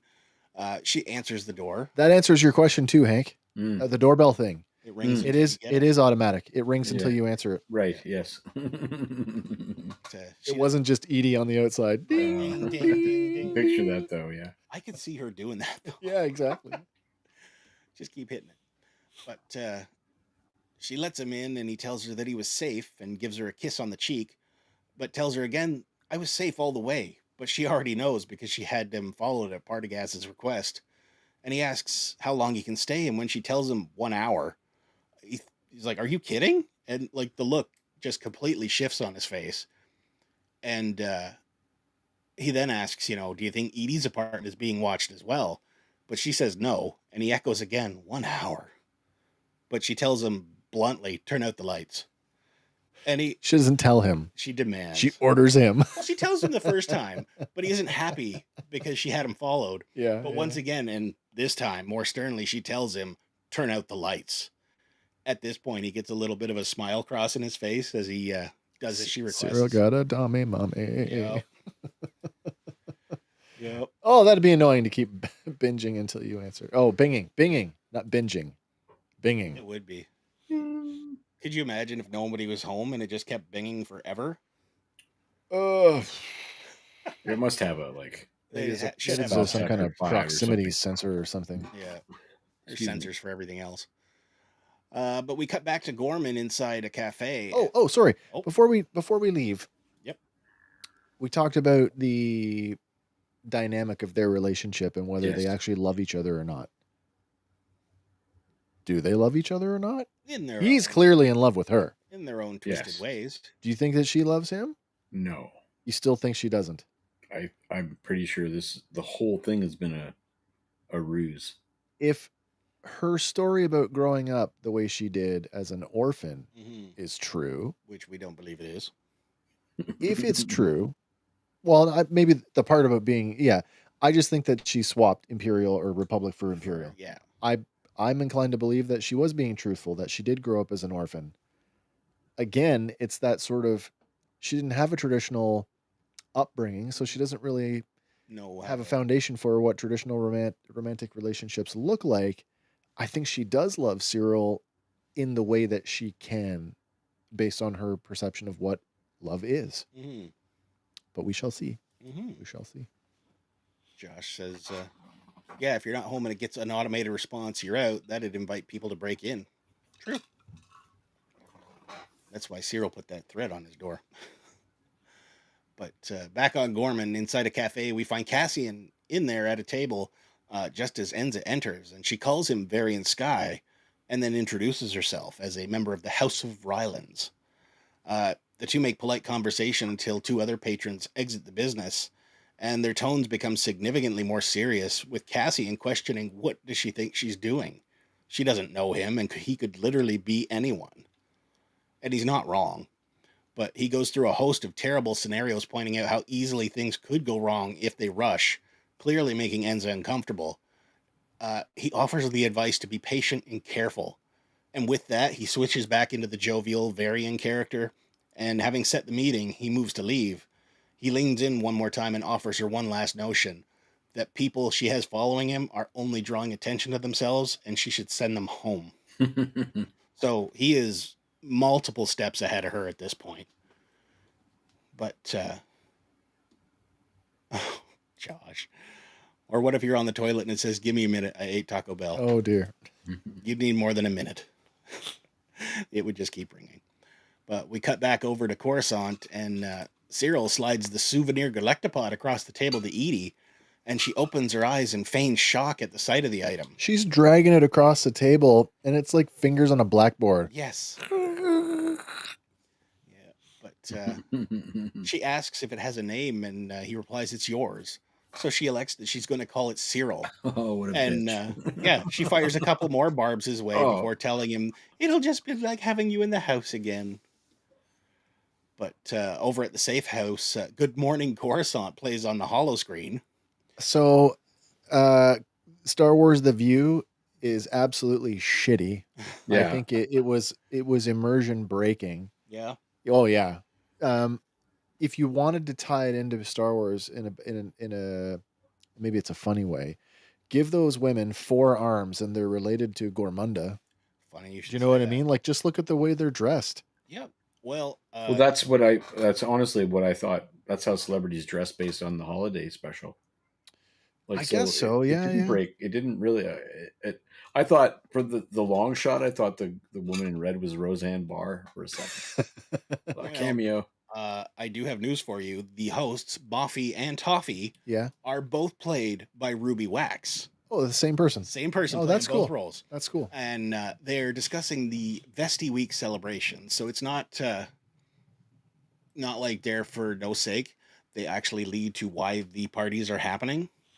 Yeah. And they're talking about, which one is going to be the one to go to. And they're like, the Imperial Ball is the one to hit.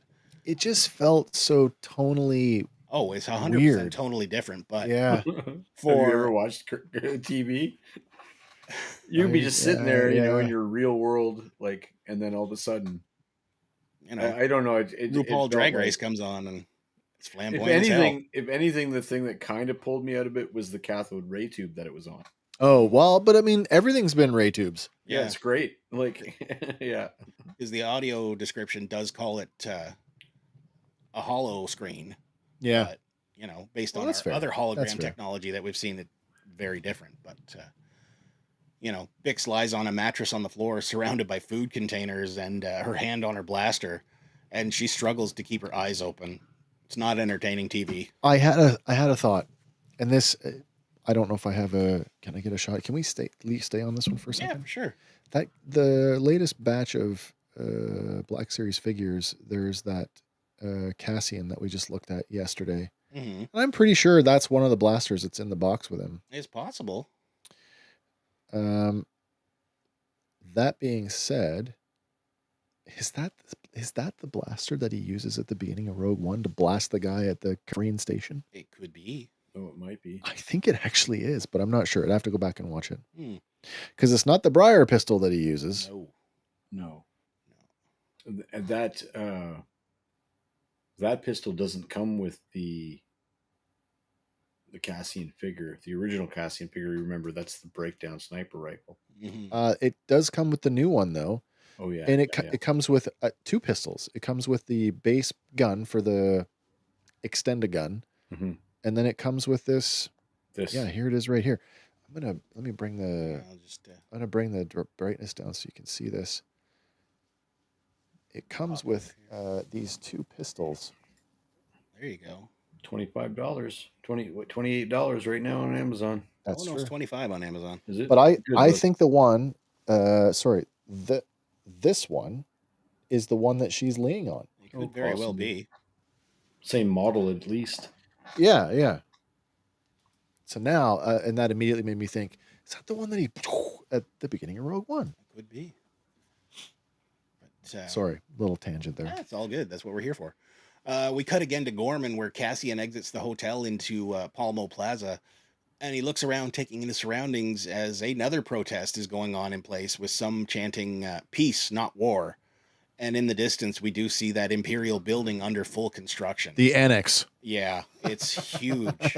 The annex in the sky. They are literally in the shadow of that thing. But we do go elsewhere, and we catch up with Cassian as he enters the showroom of Caro Rylands, and Enza and Dylan greet him and lead him to Caro. We also see an Nemoidian in there trying to make a purchase of some of the Ghorman twill, and they exchange pleasantries with Varian, and Caro informs him that at 19 generations, this particular twillery is still one of the youngest on Palmo. 19. Yeah, 19 and they're young, but once the other customers leave, Caro gets down to business about the conversation the night prior, how they have a lot to learn. And he asks, is it safe to speak here? And he's told that they sweep for listening devices daily, as all the Twilleries on the plaza do the same thing, citing a very competitive market. So corporate espionage. Yeah, like, because he's like, isn't that going to draw attention? It's like, no, we have to all do it because everybody's trying to get. Everybody's listening to everybody else. Yeah, what do you got? But Cassian brings up the rebel pilot that was trapped in the mountains, and they admit that they rescued him. And in return, he gave them a radio, but they're hesitant to trust the voice on the other end because at this point, all it is a voice. And Cassian tells them that won't change, but offers a fresh code crystal, which is, I guess, the first time we're seeing those in Star Wars, that will only fit their radio. I love that. Going to trust crystal radio. That's so World War II. Yeah. Yep. But Carol brings up the new Imperial building currently under construction, which they know to be an armory, and they believe they have an opportunity as they have someone on the inside. And Cassian, he notes that feeding false information is what they do, but Dylan stresses the information is reliable. Carol reveals the plan to take one of the transports and expose the lie to the people of Ghorman, and they continue that they don't know what they're doing and they need an advisor. And at this point, more customers enter, so they flip back into character, and Cassian tells them that they can contact him at the hotel. We never do get the name of the hotel, but we close out the scene with a Gorlectopod in its crystal case weaving its webs. So, it's a fair-sized spider. Back on Coruscant at the ISB, Dedra and Cyril meet with Major Partagas in the Situation Room. I'm a good boy. Yeah, about the Ghorman front. Cyril is confident that Carl Rylands is the leader, but Dedra is skeptically confident. Cyril posits that this could be the moment they've been waiting for, and Partagas grants them what they need to see it through. And after the Major exits, like you say, he says to Deirdre, if I say this is the greatest day of my life, would it spoil it? and she moves to answer him, but like, there's something holding back, right? She's just like, let him have it. He got his attaboy. Yeah, but she's like, yeah, it's good to see you happy. And then from there, we cut back to Dakar, where we find a reptilian creature roasting on a spit. And reptilian creature. We'll get there. You recognize that? I do. You should. I know. Wilmon tears off a spike and begins to eat it as he takes in the surroundings. And Pluty approaches Saw, who asks if they still need Wilmon. And he says he makes the case that of all the variations, he won't be confident enough unless he knows where they're going and which variation to focus on, which is why, variation 1 for this particular pipe at this place. Oh, yeah. So if I knew where we were going, I could dial in on one. But Saw reveals their target to be the Marquez Moon in the Need Valley, Station 4 Junction, and notes that Two Tubes has the pipe specs. Which one? The one behind him. They're both here. Edrio. Edrio and Benthic, they're both there. Well, he calls them Two Tubes. Played by they're both Two Tubes. Yeah, that's true. Yeah. But he tells Pluty that they will keep Wilmon for now. And like you said, our meal on Dakar is actually a spit roasted massiff. I think that's hilarious. The Tuskens use them as, they're eating dogs. Even more so the dogs. That a food dresser put real meat on that prop. So he can snack on it. Yeah. Yeah. It's very, very cool. Yeah, we're eating the dogs. Real world. So those damn he really is a good boy. Yeah. So Saw Gerrera is worse than the Tusken Raiders, is what we're getting at here. Oh, that's so bad.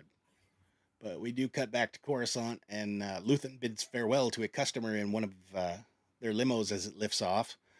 And back inside, he turns off the lights and asks Kleya for some good news, but she informs him that the bug they have inside the Tinian Codex piece and Scalded's collection will soon be under scrutiny, as another piece was discovered to be a forgery. She is certain the microphone will be discovered and everything will be taken out and inspected after the party is over, and this leaves Luthen kind of stunned. We cut back to Ghorman, where Enza and Dylan wait in an alleyway as Imperial transports cruise by with their deliveries. We get a bunch more of the new Ghorman language all peppered across the building, but can't read it yet, so... Above the road, Cassian and Sam observe them as they pass by, and shortly later, Dylan lifts the gate to a spillway where they intend to use to offload the weapons, where a transport at the bottom will allow them to escape undetected. Cassian inspects it, and he's left to contemplate their plan. We jump back to Coruscant, though, where Luthen storms into the back room, followed by Kleya, and he sarcastically insinuates that they should keep making avoidable mistakes, and that it was a misstep to put a bug in the office of Dabo Skulden. But she doesn't back down, and she fires back at him. You didn't think it was a mistake when we learned about the Yularen lying, or the Hollow News buyout, or Skulden courting the Grand Vizier. And he retorts that all they've ever gotten was bits and pieces.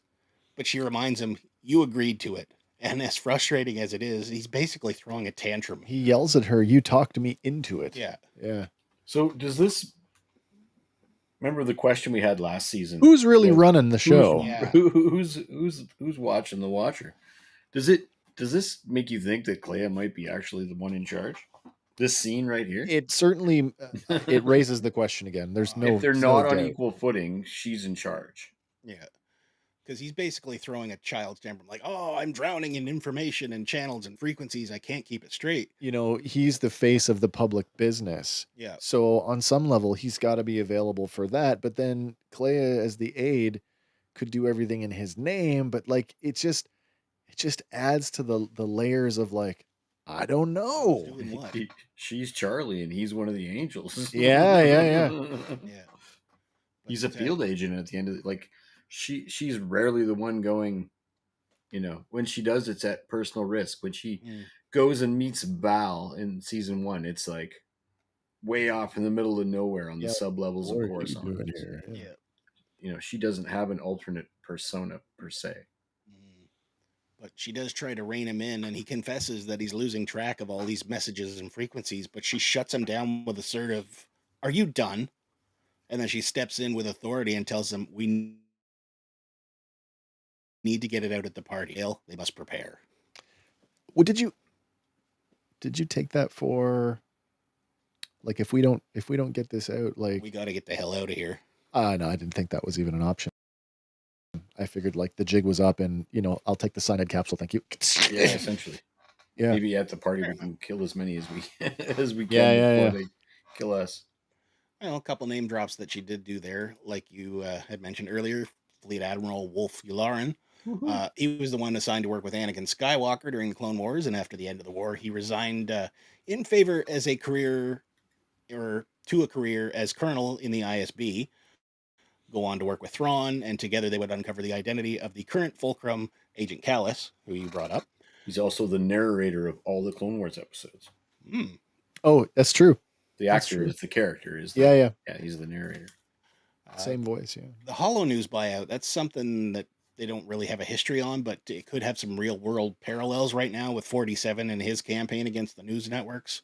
You know, control the media, control the narrative. Are we saying that the government bought an independent agency? Is that what we're saying? Yeah, at some point, they're implying, that the Hollow News has been purchased by someone who probably shouldn't own it. Yeah, okay. Isn't that was Bad Batch, which is well before this, where there's a broadcast being shown in a like a cantina, and characters like, I don't want to watch it. No, it's Rebels. It's actually Rebels.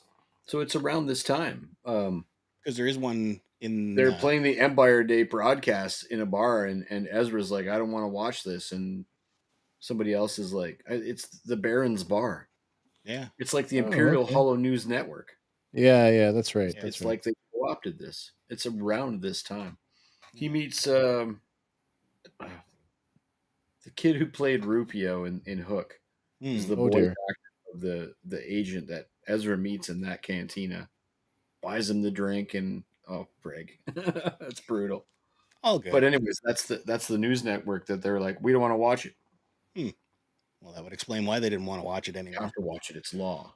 Yeah. So what are we saying here? The HoloNet, also large communication system. I would take the HoloNet to be like their version of the internet, whereas like a Hollow News network is just, ABC, NBC, whatever. HoloNet News was broadcast on the HoloNet during the reign of both governments. Following the Battle of Andor, the New Republic's successor government, created by the Rebel Alliance, took control of the HoloNet and began easing the Imperial restrictions on censorship.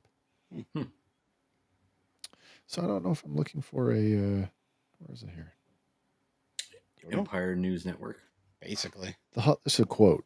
The HoloNet is nothing but propaganda for politicians. It's not exactly known for its accuracy. I don't know. Hero with no fear. I thought it looked pretty dashing there. Anakin, I'm serious. You know, if we're going to be on the net together, you might want to cut that hair. Obi-Wan speaking to Anakin. If you're going to be on TV, you look good. But yeah, our third name drop there is Grand Vizier Masamida, right hand of the Emperor Palpatine, or the deputy of him. So Davo is trying to curry favor at some point with the Emperor. But we cut back to Dakar and Saw's partisans move about and prep for departure. Saw and the Tognath two tubes, which apparently I misnamed. No, it's good. It is two tubes. We just don't know which one. Which one? Yeah. Yeah. But they approach Wilmon and Pluty as they load gear into a container, and Saw asks if Pluty is ready to do it without Wilmon. And he says he's sure he can do it, but Saw pulls his blaster and points it right at his head, asking, "Are you really sure?" And then we get a really tense exchange, and Saw ends up shooting Pluty in the head, declaring him a traitor. And Two Tube searches the body and finds a transmission device confirming their suspicions. He lets them know that an ambush was waiting for them at their target, but since they know, they're one step ahead and they will be many parsecs away drinking their Rhino before the Empire suspects a thing. He lays a hand on Wilmon's shoulder, letting him know that it's now on him to complete the task. I think it's a metaphor. I don't think he's like actually drinking it. I know with him, it's a little more of it's a different situation, but like, was absolutely great. I don't. Sister. Yeah. I think the drinking the Rhydonium is a metaphor. I really hope it's a metaphor for getting fuel for the ships. Yeah, well, there is the huffing gas thing, but because we do get a view from inside the hangar over Pluty's dead body that shows Saw's armada lifting off, including X-wings and, like you said, the YV-865 Roro class freighter, better known as the Zygerian slave ship. There's an interesting thing. I didn't talk about it in my episode, but we can talk about it now. Saw's partisans have a unique paint scheme, the black and white. Yeah, it's like I want to say like a camouflage. It is, yeah. It's a black and white camouflage, and this season is actually, the pattern has changed from season 1, but that particular marking is referred to as the Cavern Angels, and that is Saw's X-wing squadron. They are known as the Cavern Angels. Okay. Yeah. Cool. But we cut back to Ghorman, because we cut so many friggin' times all over these episodes. And Cassian is sitting at the hotel bar with Caro, and he asks Cassian, "Are you running away or running to get reinforcements?" And he tells them that the heist can work, but he's certain they can't pull it off themselves. He notes that stealing is the easy part, but getting away is the tricky part.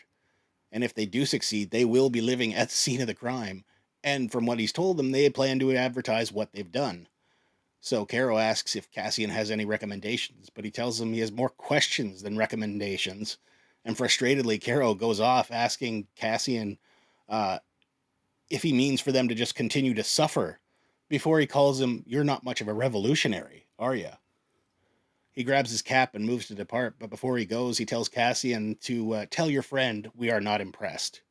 And then he leaves Cassian alone, sitting at the bar. It's like, they're so impatient. You've insulted me. Basically. Because he doesn't even give him the goodbye signal. No. It's just like, tell him I'm not impressed.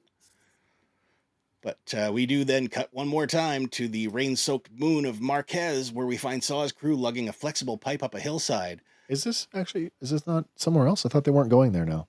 No, they went there before the ambush, because they were planning to leave that night, but they left right that moment, so they would get there before anything was set up. So they were going there. Yeah. Gotcha. So below in the Neen Valley, we find Saw standing behind an X-wing as Wilmon concentrates trying to unlock the Station 4 junction. And he has donned his goggles and breathing mask as a precaution, and he desperately tries to concentrate in the rain, but Saw is there, and he chooses just won't fucking shut up. No, it's like, you're doing this incredibly intricate work, and here's this guy just going on and on and on. It's like he's rocking legit P100s on that filter too. But he chooses this time to regale him with a tale from his past, how he was a prisoner at a work camp in the jungle on Onderon. Yeah. But he continues that, over time their clothes melted away, so they were forced to work naked. And one day they started to itch all at once as a result of the Rhino. Most panicked and ran, but he stayed. And Wilmon, despite all this, finishes his task and opens the valve. And Saw steps forward to breathe in the vapors, and Wilmon is legitimately shocked at this, but Saw insists it's because he understands the Raido. It's my sister, and I love her. Which is kind of tragic. Yeah, he's so dependent on it. That's the moment he broke, right? When his sister was killed. Died. Yeah, when she died. Yeah.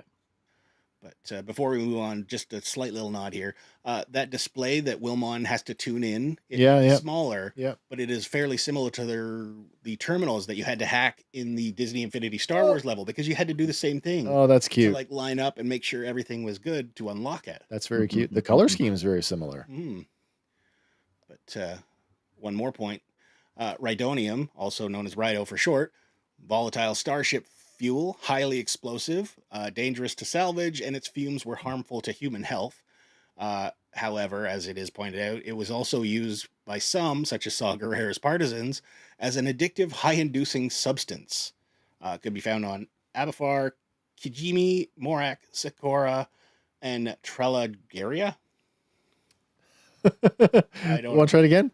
Trelgaria. Abafar, Kijimi, Morak, Sarakor, and Trelgaria. Yeah. Trelgaria. Like we said, we have seen this before in Star Wars Rebels, and we've seen the results of an explosion when it blew up that Venator class Star Destroyer. Oh, that's right. So it gives you like a nice rainbow blow up, but look at the colors. Basically, Saw tells Wilmon to remember this moment, this perfect night, and he asks Wilmon, "Do you think I'm crazy?" "Yes, I'm crazy. You have to be crazy to be part of a revolution." He then places his hands on Wilmon's shoulders and tells him, "You're here. You're not with Luthen. You're here, and you're ready to fight." And it's at this point he's like fully converted, because he removes his mask and goggles and begins to breathe the vapor in. He's breathing the Kool-Aid. He is literally breathing the Kool-Aid. Will's getting radicalized. Gonna have a different colored voice when we see him next. Yeah, because he doubles over, choking and stumbling away from Saw, but Saw continues, and this is the direct quote: "We are the Raido, kid. We're the fuel. We're the I am the liquor." Basically, we are the thing that explodes when there's too much friction in the air. Let it in, boy. That's freedom calling. Let it in. Let it run. I mean, let it run wild. If to use like an analogy, if the Phoenix Rebels are a scalpel, Saw's partisans are a freaking hammer. Yeah, exactly. Exactly. Yeah. Completely overcome by the Rhydonium, Wilmon stares up at the sky. Or a piano dropped from the side of a building. Clang, clang, clang. Is that with or without the Acme box on it? Yeah. The anvil. Yes. But with that, we cut to black. And so ends my episode, and I will hand it over to Hank. Can we do the my inaugural go to the bathroom real quick? And yeah, for sure. You entertain these poor people for 5 minutes. We can allow you to exercise your senior bladder. Go for it. I'm an old man. I'll be back, kids. Oh man, Star Wars Day, May the 4th. We were talking earlier today. If you didn't already check it out, Amazon chock full of a lot of deals going there today. A lot of sales on today. Also, a bunch of reveals. Not all of them I am up to date on, but we got the Star Speeder reveal. We got some vintage collection reveals. Looks like they're going to do a redo of the Cantina Alien set. We're going to get faithful to the original Kenner. Well, they're going to be Kenner colors, but modern articulation, modern sculpts, including a blue snaggletooth with boots. So that's kind of cute. New Star Wars Force FX lightsaber that they advertise as well, and I don't know if it's the Ezra Bridger, the one that he made in Ahsoka, or if it's an actual Kanan Jarrus lightsaber, but it's definitely got that emitter on it. That's cool. So I am looking forward to some of that stuff that's coming out. But also, if you didn't know, yesterday was Free Comic Book Day. Hopefully you got out and interacted with some local comic stores. I got some comic books. Got some. I read one today, actually. Me too. Yeah. I read the Gargoyles comic book. And? It's weird. I didn't realize it was from Dynamite. Dynamite, who I love a lot of their stuff. If you've never read a Dynamite comic book, let me just tell you, their thing is wacky crossovers. Mm-hmm. So this is a wacky crossover. Nice. Because the end of the book, the gargoyles are like, "Hey, somebody just launched a flare off that building." So they fly over to see what it is, and the flare is in the shape of a flaming 4. Oh my! And I'm not kidding. the Fantastic Four standing there. Nice. Yeah, it's weird. That actually ties in very nicely to the Fantastic Four Free Comic Book Day book, because the next arc that they're going to go into, or the new series, is basically them jumping around to different universes. Oh, that's got to be one of them then. And visiting alien places and that whatnot. Totally explains that. Mm-hmm. There you go. Josh got G.I. Joe comic 50 and 52. 50 and 52. Ah, one of the Transformer comics. Oh my God, it looks so good. The wraparound cover with Clutch and Hound. Yeah, so nice. Beautiful cover. Yeah, I loved it. And then the other one, there was another Transformer comic. Oh, the first appearance of Ballpoint. Ballpoint. The worst Transformer ever. Ballpoint 10. Oh, he's so small. Yeah, so there was that. Yep. But, shout out to Jeff and the crew at New Books. Awesome, and to all the shops that we visited yesterday. Comic Loft, also putting on a good spread. Shout out to the Ron store. Yeah. Oh my God. What, of course. RonCon 2025. Just a couple of weeks away, June 14th through June 17th. Mm-hmm. If you are not already aware, you can check out, make sure you head over to Go Figure on YouTube and on social media. Also, Zazel's Clubhouse on social media and YouTube for all the RonCon details, of which we will be taking part in. Mm-hmm. Again, RonCon between June 13th and June 17th. We'll be there. There you go. Josh says Storm Shadow VA is supposed to be at nice. Joe Fest. Oh, nice. Gonna get 52 autographed. Nice. Very cool. Yeah. Dun, dun, dun. Well, if you are ready, good sir. Always and never at the same time. Pardon me. What a festive evening. It has been. And not just because it has been, but that is indeed the name of my episode. Oh yes, that, yeah. It's May the 4th. Directed by Ariel Klayman again, written by Bo Williman. I think both your episodes were written by Bo Williman. Yeah, the whole arc. Same team. Doing some arcs like that, yeah. What even happened? That's a note in my... So we're 46:20 without bookends, 57:01 with bookends. We're like 11 minutes of bookends there. You got the long one this week. Yeah. The longest of the long. Slide 1. Open on Port Steerguard. So we'll just... Right off the hop, we'll pause there. I don't pause a lot. But so that's the name drop we got, I guess, last season. And then in, I think, your episode with the Naval... Academy kid last week. Yeah, it's also on the Rima trade route, so it's in the same sector, I guess, as Ghorman. I would think so. Yeah. Right, yeah, makes sense. Yeah. Cassian meets up with Luthen for a lift back to Coruscant. Cassian doesn't want the Ghorman assignment. He thinks they aren't ready and might not ever be ready. Luthen doesn't care about that, only that such a high-profile planet openly rebel to prevent a wider insurgency. Does that mean that Luthen drove him out there? No. Or did he use public? He went through the spaceport. He used public transport. Yeah, okay. Yeah, because he had his whole cover story and ticket. Oh, right. The travel agency. This to me feels like they're operating a little more openly than they have been. A little bit. Like Steerguard is an Imperial naval yard. Well, there's a naval yard there. Yeah. Right. Yeah. This reminds me of the Ahsoka naval yard where they're dismantling all the ships. Mm-hmm. So I don't. Oh yeah. Where Ahsoka was, I can't recall. I didn't look it up, but it reminds me a lot of that port. I thought that was right on. Wasn't that right on Coruscant? It might have been right on Coruscant. Yeah. Yeah. So Luthen is like, it's not that I don't care about the individual cost. What we're looking here is a high profile rebellion. We don't have one yet, and this is why. And I want this, and this is Cassian's hesitant. He's like, all these people are going to die, or they're going to get slaughtered. And he said, and that's right. They will burn, and it'll burn brightly. So this is where you start to see like Cassian hasn't all the way drunk the juice yet. Like he's close. I think it's and I mean for Luthen, it's like I'm willing. It goes back to his speech. Yeah. I'm willing to sacrifice this entire planet if it gets a sector to pay attention. Yeah. Right, and it's the tools of his enemy is like right out of his speech, and this is what the Imperials are looking at, sacrificing an entire planet for their own end.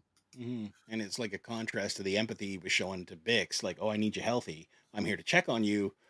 These Ghorman guys, throw them under the bus. Yep. Let them make a big show of it, and we'll capitalize on that. That's just it.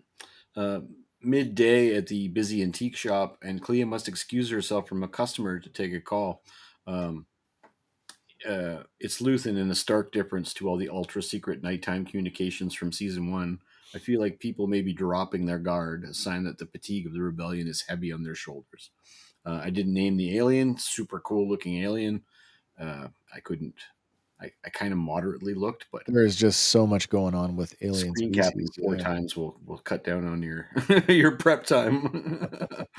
Not only new aliens though, we also have new creatures. Like there's a variation on a pigeon that is like the chested pigeons. People who are losing their minds over Earth-looking pigeons forget that there's also cats and dogs and like orgs. You can't go, what's the owl's name? You know what I mean, though. Yes. You can't look at a convor owl and go, "That's cool," but then criticize a fucking pigeon. Mm-hmm. Do you know what I mean? Like, we got lost kittens at Celebration, so yeah, get over it. Luthen informs Kleya that Cassian is out. He'd hoped a face-to-face meeting might change Cassian's mind, but Kleya knows this already, and she has another plan in motion. So we cut back to Ghorman, and we see Val on the steps of the memorial, and a member of the underground makes contact using the same code phrasing from earlier in both your episodes, I think. I have friends everywhere. I have friends everywhere. Boom, boom, boom. Back at the safe house, Cassian's knocks aren't responded to, so he enters with a weapon drawn. Bix has just been sleeping deeply due to the drugs. A warm embrace turns to a discussion about the mission. So she's asking him basically, was it dangerous? He's like, no, I got to play it. And he's like using it to... They have a nice moment here. She does that. Who were you this time? I was pretty. Yeah, exactly. Like he assumes identities many, many times. I was pretty. Fresh blue suit, Coruscant shirts, shiny shoes. She's like all into it too. You better bring him home sometime. You should bring him home sometime. Yeah. And she it's like she realizes that she pushes him away. Like it's like this not wanting to be fully intimate. Like, that's yeah. She's damaged goods. Where are we here? Bix Cassian said the only thing that was troublesome was the fact that when he ran into Luthen, he was the thing that scared him. And she's like, yeah, I know what you mean. He's like, what do you mean? You know what I mean? And she's like, well, Luthen came. And so Cassian is extremely upset by this news. Like he's like you had said, he's really trying to be overly protective. And so it's a lot of different layers there. It's his trust has been shattered. Also, it's Luthen going behind his back and stuff. So he's it's hard to protect somebody when the people that you're in league with are also crossing boundaries like that. Oh, that's good news from Josh. Oh, I wore my Fandom Power shirt to CPR class. Nice. Did it start any hearts? I hope they liked it. Wicked. I turned some heads yesterday with mine. Oh, you did too? Yeah. Very cool. There's a lot of cuts in these episodes, like sharp cuts. Against the lights of the Coruscant, Perrin laments to Mon the struggle of trying to keep up with the heavy social schedule, citing 80 new senator dinners. They know they must finish the evening at Dabble Sculdens, being family. And that's that whole scene. It's just to establish that even Perrin is being run ragged by this year's schedule. It's interesting though that we're on the cusp. We're like 4 years out from what's the word? The dissolution of the Senate? Yeah. And there's 80 new ones this season. Yeah. There's that. I hate to bring it up again, but does that hold any parallels for you guys for the current 47 situation? Like, are these guys put in place by the Emperor because of their loyalty to the Empire? I think it's also indicative of a bunch of new worlds being snapped up too. It could be too. Oh, maybe. You know, because like there is a column A, crap. column B. Did anybody else get a chuckle that it's still the same driver? Is it still the same driver? Yeah. The plant from season 1. What was his name? I forget. But yeah, nice, very cool. Doodly-doo. Where are we? Sorry. 80 new senators. Against all protocol, Cassian confronts Luthen at the antique shop. And just before I get into that conversation that they have, there's a pair of gloves there. yeah. And it's really the only one or two Easter eggs that I kind of grabbed. I think we saw these last year. I think we did as well. Yeah. And I don't know if we had more time, of course, to chew on these, but I had a thought, and you had said you thought they might have been Star Killer's gloves. I just thought they were I part couldn't of the... corroborate that. They have the same aesthetic as that armor in the back. Yeah. But I had a disturbing thought, and I hope I'm wrong, but they look a lot like another aesthetic that we're not so fond of, and that's the Yuuzhan Vong aesthetic. Yeah, No, I really hope that I'm wrong. So I'm going to say about that. But they are based off these Chinese ancient Chinese war gloves that I by taking a Google image of, I found that it looks like they could have even just borrowed a pair of those and put them on a dais. Yeah, that'd actually make sense if you could do that. What's that? Like borrow a legitimate artifact rather than having to build an extra one. That's true. Actually, you know what I noticed about them when I was rewatching it today? The gloves they're sitting on. You know what the stands are? They're the hydraulic e-brake handles reused. Oh, nice. Yeah, 2 of them, because you could see the way that they're drilled, and you could see the angle in the handle. Nice. Oh, nice. Yeah. Oh, Josh got to take off. No worries, dude. Bye, dude. Have a good night, man. Cassian and Lucian. Cassian and Luthen exchanged words. Luthen is pissed that Cassian would show up here and keeps dipping back into character, referring to a coin that you just arrived to return this because Kleya contacted you because it was missing from the last shipment. Andor thinks that he's given him everything. He's like, we're not droids. You can't come at Bix when I'm not there. You can't. You know she needs rest. And I mean, Luthen's kind of backpedaling. He's pretty upset, but he's like, no, I want Bix to be as strong as you want her. I don't think Cassian buys it. Not after telling him that he's willing to throw the entire... He says, I'm giving you everything. And Luthen, based on his speech from last season, he knows that Cassian can give more. Cassian threateningly insists that Luthen make this right. And then he storms off.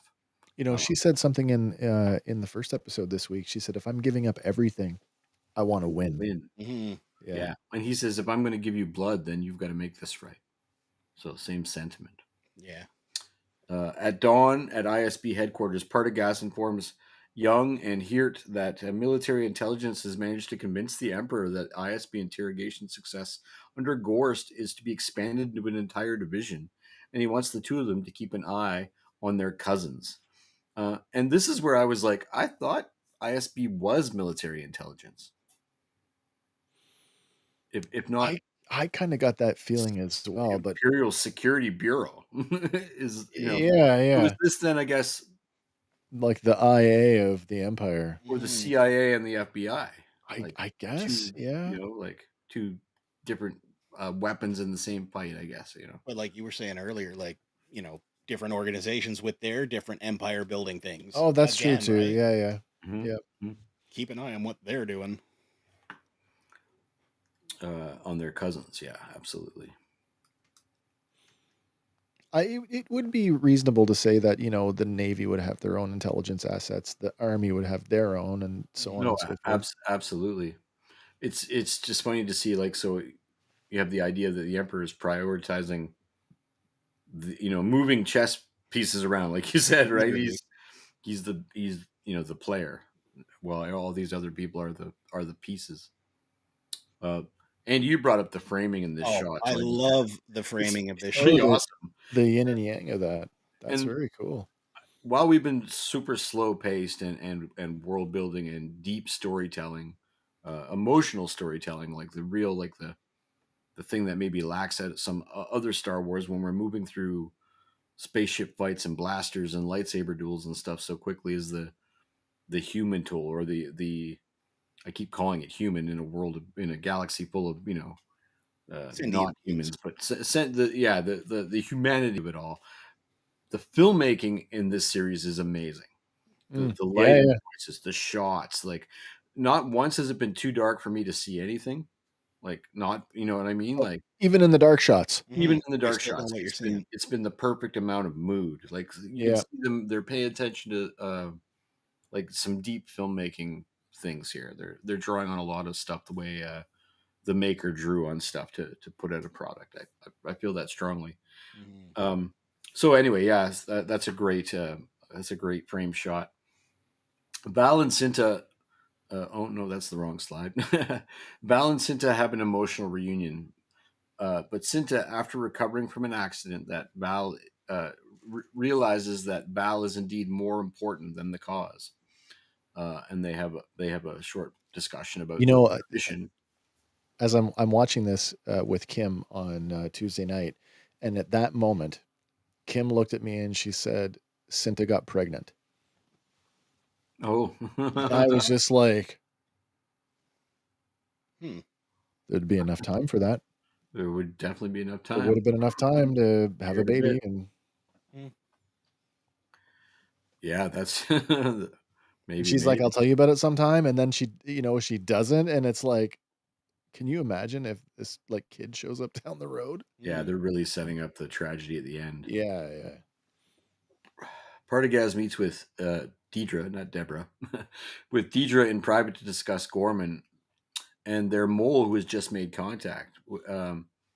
This is the funny part that Deidre also mentions. There's an ISB field agent on site, not referring to their mole, not referring to Cyril. Yeah, and a rebel attack is imminent. I have a theory about who that ISB field agent is, and we'll get there soon. Crusty looking lady from The Office. From The Office. The crusty looking lady from The Office rings the alarm when they're about to find the bug. Yeah, maybe.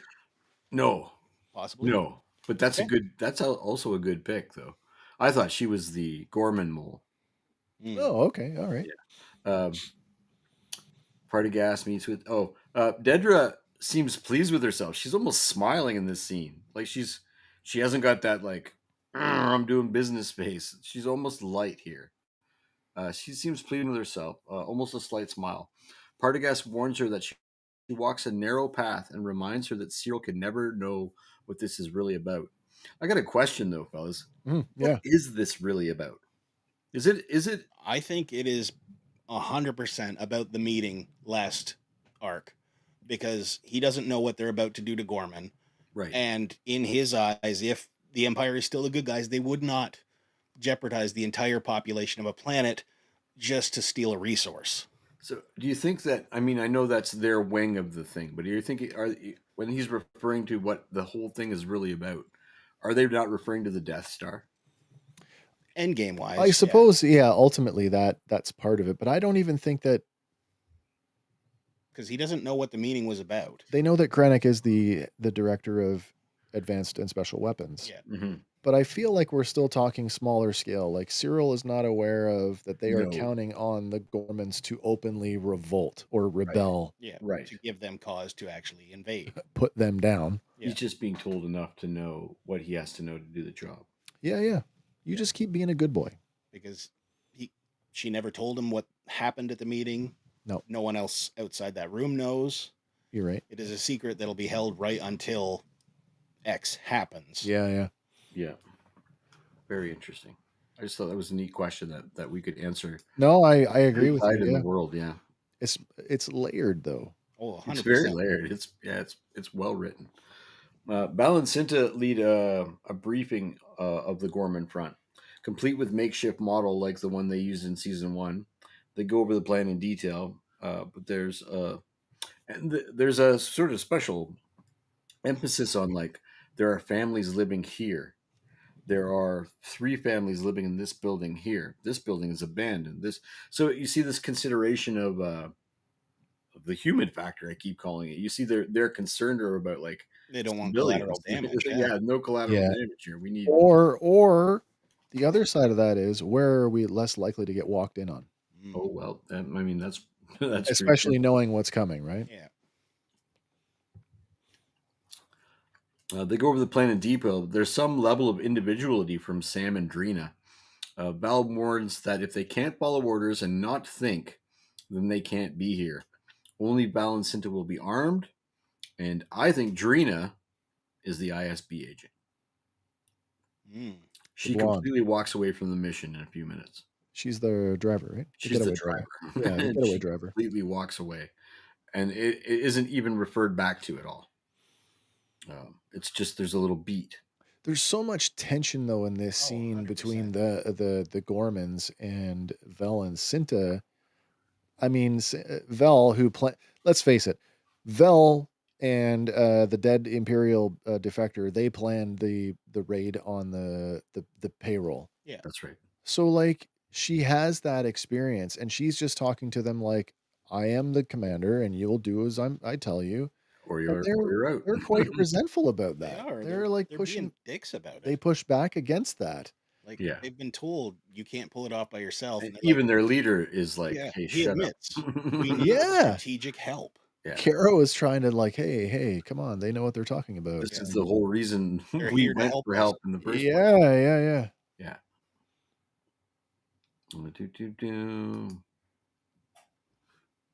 So they basically tell them the only way to survive something like this is to do exactly what you're told.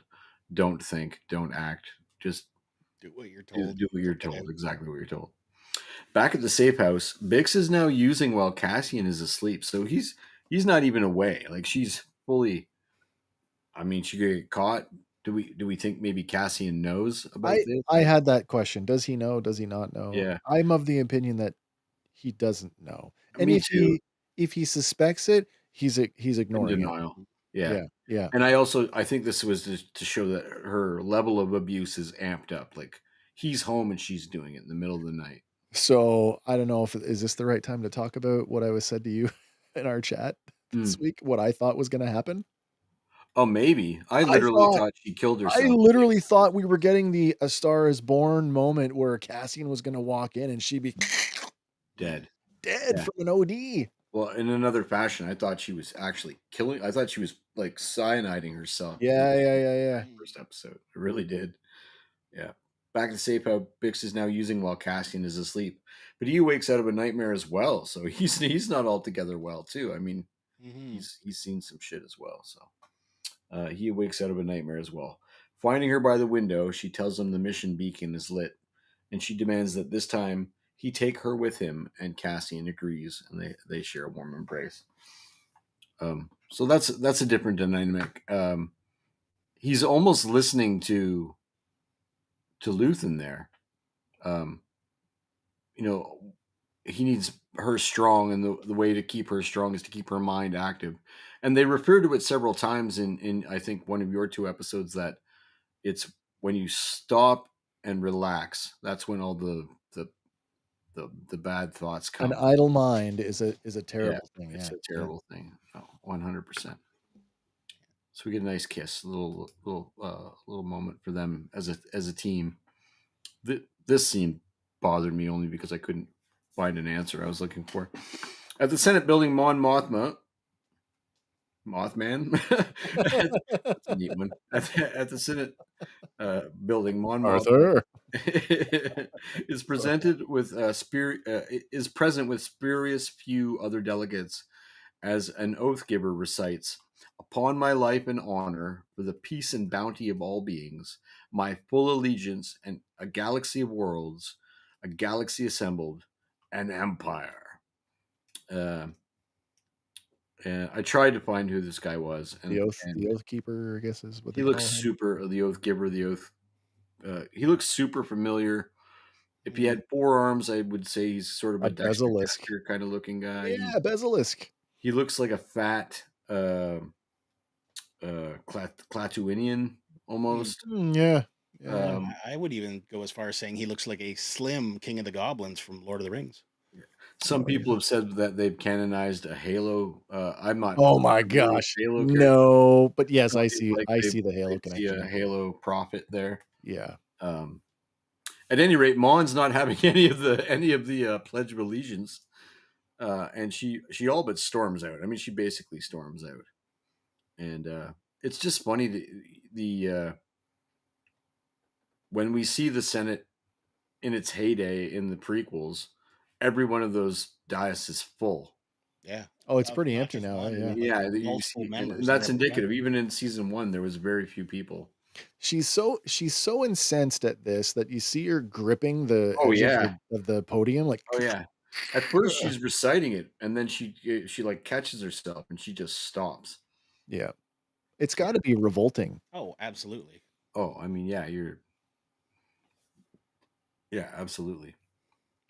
Mon cannot bring herself to parrot the words, and all but storms out. At the antique shop, Kleya and Luthen leave for Sculdun's gala, just as Perrin and Mon arrive on their own. They are greeted by a familiar face. It's Bail Organa, who's excusing himself early. He wishes the couple well and good luck. Okay, elephant on the platform. Yep. Bail Organa has been recast as Benjamin Bratt, replacing Jimmy Smits. For scheduling reasons. Yeah, and for totally reasons I completely understand, but this is what I had to say about that, and I think we've already covered it, but it must mean that we're going to get more to the character. Oh, for sure. The rest of the season. A scene this small that doesn't move the plot forward at all, let alone warrant recasting, if imminently available, simply don't have this scene. But I'm willing to bank on an expanded role in the season's second half, and therefore, because Jimmy wasn't available for the extended period, warranting a recast. So totally will accept it. It's a talented actor. Welcome to Star Wars. I hope you're ready to do cons beside Jimmy, and you guys figure out the schedule. Now that you share the role, exactly. What is his animated likeness going to look like moving forward? Be split down the middle. Right. I feel like it was good, and I think it was a smart move. You know, don't do cameos for cameos' sake, but knowing what the fandom is like, this was a smart move. Let's introduce him now. Get it out of the way. Get it up front. Introduce him now. Yeah. It's politics. He's playing politics here. Yeah. Well done, Tony Gilroy. Yeah. And what do we think that this is a sign of things to come? Is this a gateway drug? He's definitely going to have more interactions to recast. To recast, a gateway drug to recast if we need to. Yep. Maybe. I do. Yeah, it's a nice innocuous thing that doesn't seem to be rocking many boats. No. I got to admit, I went. Spirit of character is always more important than who's playing them. Totally. So, like, I'd love to see Lucy Lawless do a Cara Dune or something. But yeah, no, there is no reason that this can't be a gateway into recasting a young Mark Hamill or a young Skywalker. I'm with you on that. And moving forward, that's awesome. Yeah, congratulations, Benjamin Bratt. That building there, actual building. Oh yeah. Actually, I have to say, when the camera first panned around, I'm like, oh, we're going back to the opera. That's how big that building is. Yeah. But no, it's not. It's not the opera. That's just his residence. Yeah. But it's an actual building. Where is it? Over in Italy, I guess. Yeah. And the landing platform, everything obviously been digitally added, but kind of nice that they actually used the real world location. It's very cool. Meshed it right in there seamlessly. Seamless. Inside a bustling ISB control center, Partagaz rushes in and dismisses everyone in the room. Everybody out. Citing, isn't that we're in a top secret security place. Yep. There's a security protocol. Everybody out. What the fuck? Does that not get like alarm bells ringing in the heads of these people? It should. Well, they're all. I'm looking at it, and they all look like they're all white jackets. I mean, they're all ISP people. Yeah. So maybe that's not so. Everybody out. This particular branch of the Empire, maybe it's not so unheard of, right? Because we are all a super secret organization to begin with. Cone of silence. Quick, talk to your shoe. There was only a couple. Only Dedra stays behind. Right? Yeah. Yeah, because she was at the meeting. That's right. Only those in the room. Yep. No one else. quick cut to Mon and Perrin arriving at the gala. Pretty cool photography droid sets up cascade flashes. I did like that. Like, yeah, they even in the subtitles. Yeah, it's a paparazzi droid. That's cool. It even calls out Mon Mothma over here. Thanks, Senator Mothma. So it is literally a paparazzi droid. It's right up there with the shiny disco droid. The disco ball, yeah. It's pretty cool. And as the Ghorman rebels prepare for the strike, Cyril, embedded on a rooftop with macro binoculars, makes contact with Partagaz directly. So I thought that was pretty cool. That must make him feel, if he was swooning right? before, yeah, he's in the field here. Now. He's the man. Meanwhile, Kleya chats with Sculdun's art consultant and assures her that she has kept, and lies to her, and assures her that she has kept the reappraisals a secret from Luthen. Lonnie and Hurst meet Legrette at the function and explain they were handed invites by Partagaz after the security evacuation was ordered. Well, that's a great way to, everybody out, go to the party. You've done enough here tonight. You've done enough. Relax. Very good. And very convenient for her plan, too. The rebels now in position, and there's a lot of quick cuts here, now in position, wait for the target to move into its position. Cinta places the mines in the street. Cyril monitors the progress from his vantage point. Luthen and Mon chat off to one side. Mon is worried about Val, whom she hasn't heard from. And Luthen is, maybe she's just being careful. Is there something urgent she needs to know? Just that I care about her. So this is where, the constant use is wearing on everybody. Yeah. Everybody's getting thin here. Well, like Val and Cinta said in the cafe there, after she had her accident, Luthen did not divulge that to Val. He didn't want to tell her that they're worth more as individuals than they are together. Yeah. Luthen and Mon chat off to one side. Perrin interrupts to invite them to Sculdun's private art collection, and she refers to Luthen as her history teacher. I'm so glad my history teacher's here. Kleya intercepts Young, who she enlists against his better judgment to aid in the plot to extract the wiretap from the art piece. In the gallery, Mon's entourage is greeted by Sculdun's and several Imperial officers, including Director Orson Krennic. It's clear that he and Mon have locked horns before, each sharing verbal barbs. Around the art piece in question, Kleya moves Young into position. Sorry, I keep pronouncing the J there. Crazy. As the carrier passes, Val blows the charges. The vehicle and usable? Man, my notes are horrible this week. And the vehicle brings the vehicle grinding to a halt in the narrow street. And you can see the cobblestones rip up and everything. Mm-hmm. Got a good mobility kill. And then, so there's a sound cue. I don't know if you guys caught it. It's the same sound cue as the Falcon's engines dying. Awesome. Same audio cue as the engines of the Falcon.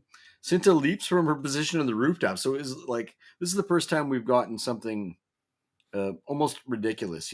Like the Bad Batch characters. Wow, they're just badass. Or even a standard issue clone doing some badass stuff on the field. Yeah. Cinta leaps from her position on the rooftops, flipping off the roof onto the transport, cartwheeling in the air, simultaneously planting a charge on the driver's cab, which discharges, frying the occupant in a shower of sparks, and lands like Batman on the ground beside the carrier. Makes you wonder what she's been up to this past year. Like, she's amazing, man. Yeah. Like, that was crazy. That reminded me of something we'd see an animated character do, for sure. That's Cinta. Cyril reports to Partagaz and Mira that the carrier is down and the rebels are in play. As Sculdun continues to show off his collection, Kleya works to unlock the device from underneath the Tinian Codex as Lonnie covers her awkwardly, interspersed with the Ghorman rebels. Moving to steal the weapons crates from the down carrier as Val checks the time on a chronometer. So we get a Star Trek. Wow. Star Wars. Happy Star Trek Day, everybody. We get a Star Wars, like a stopwatch. Yeah. And it looks like it's got analog portions to like it. a dial, yeah. That's super cool. Moving to steal the weapons crates from the down character, Val checks the time on the chronometer.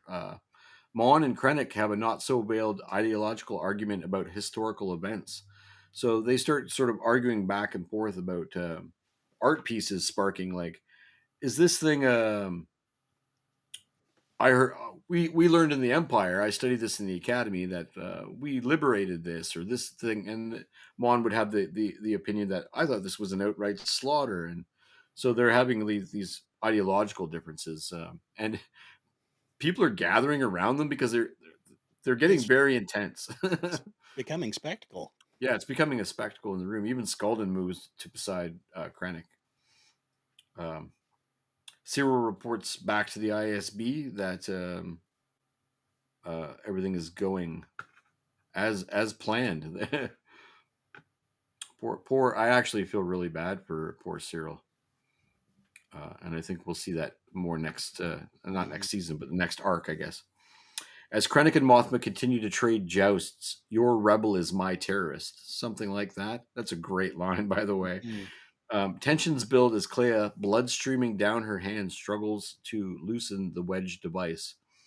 On Ghorman, Drina is distracted by a little old lady and just disappears. Sam confronts Luthen, who appears in the streets wanting to know what's going on.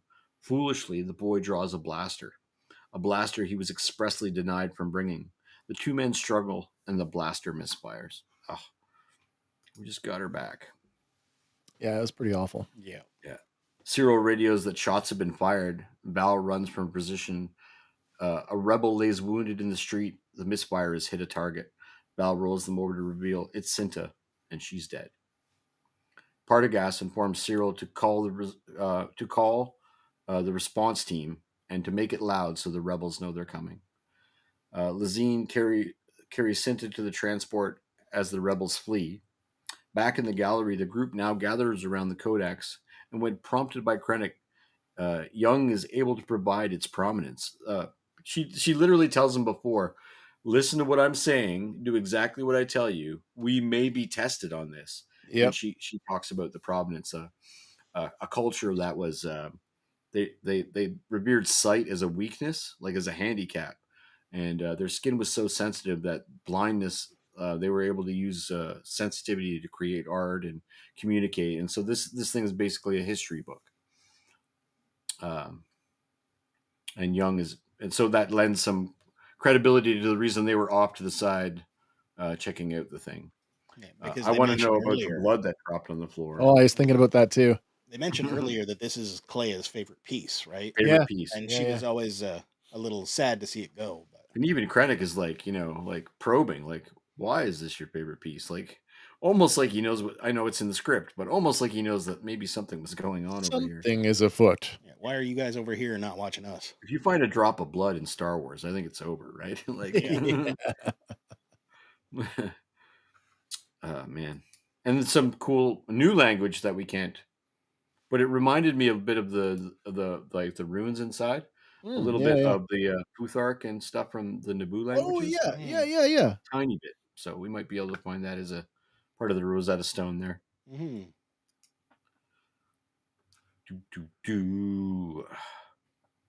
Poor Val. I don't know if she handles this well though, personally, but back on the transport. The shell-shocked rebels react to the death of Cinta as local authorities roll in and they escape through the spillways. Val cruelly lashes out at Sam, who weeps for what he's done. She tells him he will wear this like skin for the rest of his days.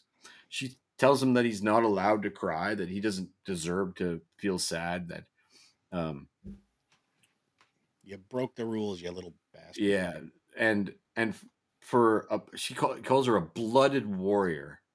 And a miracle, and to have her die, but like this way is a tragedy and a sorrow that he could never know.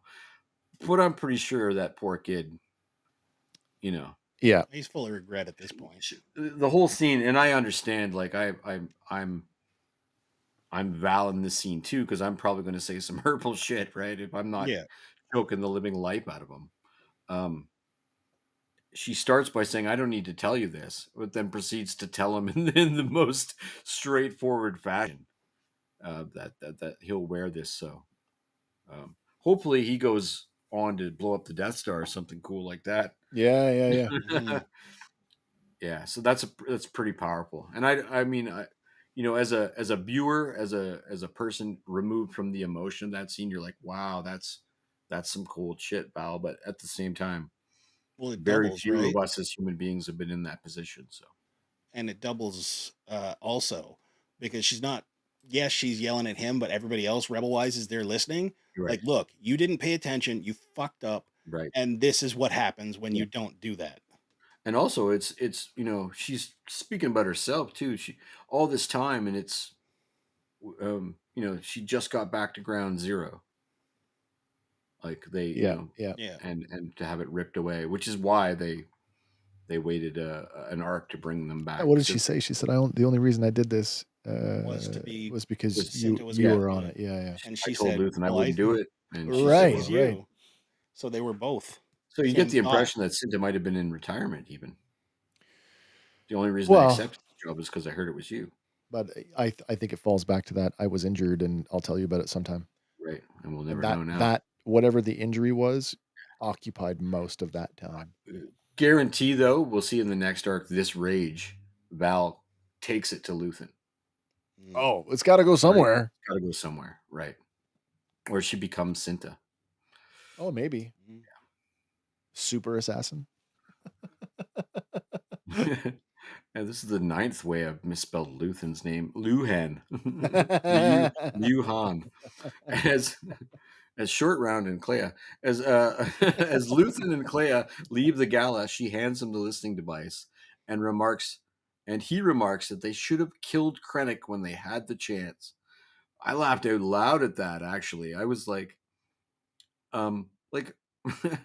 that would be a crazy sacrifice to make. You don't walk away from that one, but no, you are cutting off one of the major heads. But man, that's well, I mean, like, hey, spoiler, but Tarkin takes credit for the Death Star, so everything just keeps going as if nothing happened. Yeah. Right, right. Krennic's just a speed bump. Man, that's one head. We should have killed him when we had the chance. Yeah. And then what I like to call the after credit scene, because it sort of doesn't almost jive with anything that else. It does play that way. Yeah. Somewhere else, and I'm not clear if this was on Coruscant or not, and I didn't want to qualify. Oh, for sure, it's on Coruscant. I think it is, but they didn't qualify it where they have qualified a lot of the cuts. So I think they did qualify it just minorly when Partagaz is telling them, "Look, the Navy Emperor is impressed with his interrogation. Yeah. So we're going to expand it." Oh, and I'm assigning you guys to Coruscant. Yeah. Oh, he's assigning them to be their eyes, and that's how they get here, because Lonnie has clearly fed this to Luthen. Oh, yeah. That's right. Somewhere else, Dr. Gorse returns to his lab and what looks like takeout. It's got some sushi or something going on there. Inside the labs, Bix is laying in wait with a blaster. She orders him into the chair and secures him in, telling him this will only seem like forever, echoing basically what Gorse had told her in season 1. She starts the audio torture device of his own design to his head, and she sets it to what I assume is maximum and throws the switch. She walks out as the cruel scientist writhes in the agony of his own devising. On the way out, Bix confidently shoots an Imperial officer point blank. Hey, you're not supposed to be here. Neither are you. Outside the complex, Bix joins Cassian as they kind of Ocean's 11 their way out of there. They both stride away confidently. Cassian fingers a handheld remote, and the entire floor of the complex explodes in a fireball. I like what's going on here in that last scene when she's walking out, and maybe you don't realize it right away, but like as they saddle up together, she's wearing his rain jacket. Yeah, that's his jacket. Yeah. So now they are like one and the same now. Yeah. Oh, hey, there it is again. Happy birthday. I don't know how that triggers. I don't even know what's going on, but sure. Maybe you said a word. Maybe there's like an audio cue. I don't know. See, Can I You make got it a happen thumbs up again? earlier.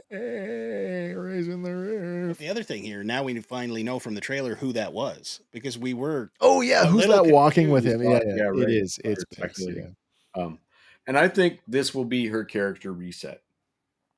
I agree with you. Mm. I agree with it from an artistic, stylistic point. I just personal experience, PTSD doesn't work that way. Does not work that way. It just doesn't work that way. So she might be in a manic episode right now, but Right. hey, guess what? When Well, she I comes mean, it back down, speaks like that middle slide there, that middle image where she's about to torture the torturer, which yeah, is what the torturer deserves, and we can all agree upon that. But she's rimmed in red light. She's about to do an evil act. yeah. If Uh, whatever her alignment is before this, it's it's different after. it shifted a little bit. Yeah. Question for you guys though. Now that and this is a Gorse thing. Now that they've does that program continue to run, or does it Or end does with all his his I think death? that's the floor. I think that's the that's the floor of the like that's his new digs, if you Yeah. will. So all his info and That's what I mean. Like Gorse Yeah, research, does it all die with him? I I think think so. so. I like to think Okay, so. that's cool. I I like like that as well. and why it's not more widely used in other Star Wars that we've seen. Yeah. Yeah, Not to say that we won't see any of that stuff later on I down think the with road. this, the relatively slow burns that we've had, I think that we really start to ramp up the pace. yes. We are on the verge of well, we saw that in the marketing. There's the whatever's happening in the plaza. I'm banking that's next week It has to or be two this week. BBY. We sort of know that by like Yeah. process of elimination and knowing other Star Wars. Yeah, so like whatever whatever the new Jimmy's gonna do is gonna be probably this week. That's right. This is the week where I said to Andy yesterday when we were out on the road, I said any of our cameos are probably gonna happen this week. Yeah. Mm-hmm. Not that they'd be cameos for cameo's sake, but we already have Legitimate purpose. we already have a Hera and a Zeb, so Yeah. I'm not surprised if they show up. Mm. You know, and Chopper for that matter, and an Ezra. So like the only thing missing is a Kanan. Yes. Like we've got everybody but Kanan, and yes, Freddie Prinze Jr. said he wouldn't do it. Recast. Easily done. Yep. Easily done. So, and on some level that has me more excited than the episodes themselves, but Yeah. I am super excited for what's coming. So now that this arc is wrapped up, in total, as a total package, how do we feel? I liked it. It's good. It's a slow burn. It's well done. Like I said in the chat, just can't really measure things by what came before, but we have a habit of doing that with Star Wars. We do, yeah. Oh, the prequels aren't as good as the sequels and the. But I will serve you this as my final thought. Yep. The finale of the first half of the season is them killing Gorst and blowing up a floor of a building. The way we ended episode 6 of season 1 was the eye. Yeah. Like yeah. edge of your seat, screaming through a heist, death of Nemec, like wow. And I haven't been wowed yet. And it's not a bad thing. I'm enjoying myself. I know we're on a slow burn. Yeah. But there's been nothing that has wowed me like things that wowed me. And there's been Because no speeches that made me go, I'm going to post that on Facebook every day for the rest of my life. Yeah. There hasn't been a scene where I went, oh my God, I've never seen that in Star Wars before. I think knowing where we're going, that this culminates in Rogue One. It's what do you do to fill in those blanks, and how do you make it so that it is a satisfying ride? And satisfying doesn't necessarily mean whiz bang, I'm amazed. It just means satisfying. Yeah. And on that level, as much as we opened the episode with Andy, you didn't want to say slower, but it was a little bit. It was slower, and maybe it was a little bit more boring, but there was so much character development this week and so many character moments that it satisfied on a different level than say on a different level. Opening with a I can see why TIE Avenger. some of the more Cro-Magnon people have checked out. Well, that's okay. They can come back for space wizards and laser swords. Yeah, absolutely. If we're looking at this as an overall season, this is our breath before something is about to kick off. 100%. Because like we've got a lot of development here. We've got a lot to still, take in. Like Cinta's dead. The Ghorman rebellion has begun. If this was a mid-season break and this was airing weekly, I would probably forget about it because there'd be the break and it'd be like, what happened? I need to go back and watch this. And I don't know if I could. I don't know if I could if this was being doled out one episode at a time. Yeah, it'd be tough to. It would be a little bit, yeah. I think we're headed for something a lot bigger because for me, it's always been about, I've always said this: if you're going to tell stories in this sandbox, they have to mean something. Yeah. You just I don't want to watch. I would, I would watch whatever of the week, but so. Speaking of stories in the Star Wars universe, today being May the 4th, has anybody even looked at Tales of the Underworld yet? That's tonight here. Okay, as soon as we're done here, I guess we're a few hours earlier than I thought we might be. So I'm gonna, exactly. I'm gonna get something to eat, and I'm gonna sit down and watch Tales of the Underworld and see what that looks 15 like. minutes each. We're okay. Yeah. So we might be able to do. We might be able to squeeze in a. Hey, this is what we thought about that. Mm-hmm. Don't know if we'll get a full. We got a whole 36 hours before we have to start work again. Well, I got random, but oh yeah, one more poor bugger on Bix. Yeah, it's put her in a good place this arc because next arc is going to be a year later, right? So she's got 1 year of healing and or relapse. So that's the funny part. Like, I think metaphorically, like you said, Hank, this is her reset. Twist moment. It's the reset. But, if they choose to say, oh, she's not through with it, she could be worse. Again, all these characters that we don't see again. Yeah. And at some point, that's where I'm like, are we going to get the Rogue One thing all over again and everybody's going to die? I think we're going to get heartbroken at some point here. I agree with that. Oh, I just hope she doesn't she isn't with Child or something when she dies. Was implied sort of in by the end of Rogue One that there may have been something romantic between Cassian and Jyn, although they never fleshed that out because they were quite at each other in the I've been at this since I was 6 years old and now suddenly it means something to you. But in the moment on the beach when they're about to die and they have their there's just no other there's no other person around. That's exactly. So don't want to die alone. This is how you're going out. Yeah. Well, this has been another. Oh, thanks, Kay. Thank you very much. This has been another wonderful Sunday night hanging out with you guys talking Star Wars. And yeah, man, we haven't been cut yet.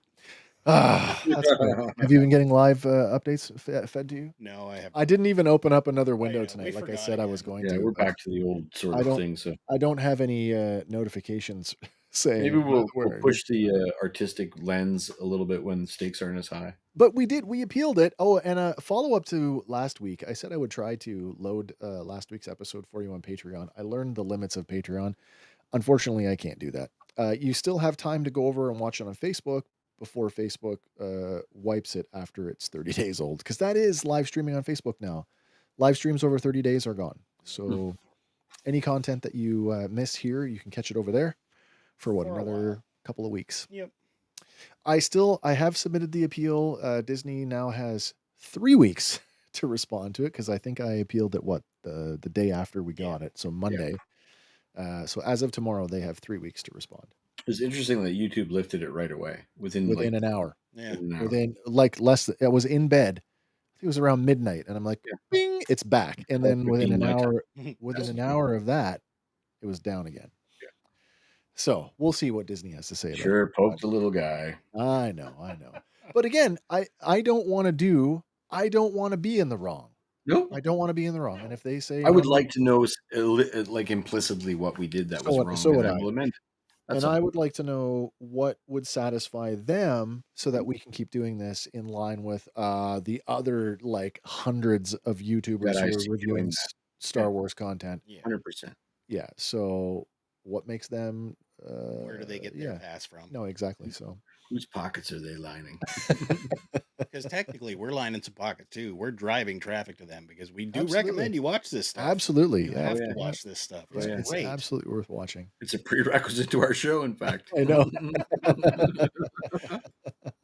Don't forget RonCon, June 14th through the 16th. And we will be there. Andy and I will be here on Tuesday night for the 100th episode of Random Fandom. It's a big one. Mm-hmm. It is. I think it's going to be awesome. And of course, Andor. Andor sleeps away on Tuesday night. 2 more weeks. I know. 2 more 6 weeks. more episodes. Before you know it, we'll be like, what happened? Where did it go? What happened? We're on you wave. Only want us to do 2 episodes this week? This week on wave 45 of Back in Black series. We'll get to the Andor stuff, or to the Rogue One wave, or the Rogue One re-release. Be like, hey, remember this show? We really liked it. All right, everybody. I hope you had a good time, as good a time as we had tonight, sitting here with you guys, hanging out as we always do. And we'll be back again on Tuesday night. So don't forget, or as I should say, remember, whatever your thing is, and I know you have a thing, fan on, everybody. And as always, for Fandom Power, my name is Wes. I'm Andy. And I'm Hank. We'll see you on the next one. Bye for now.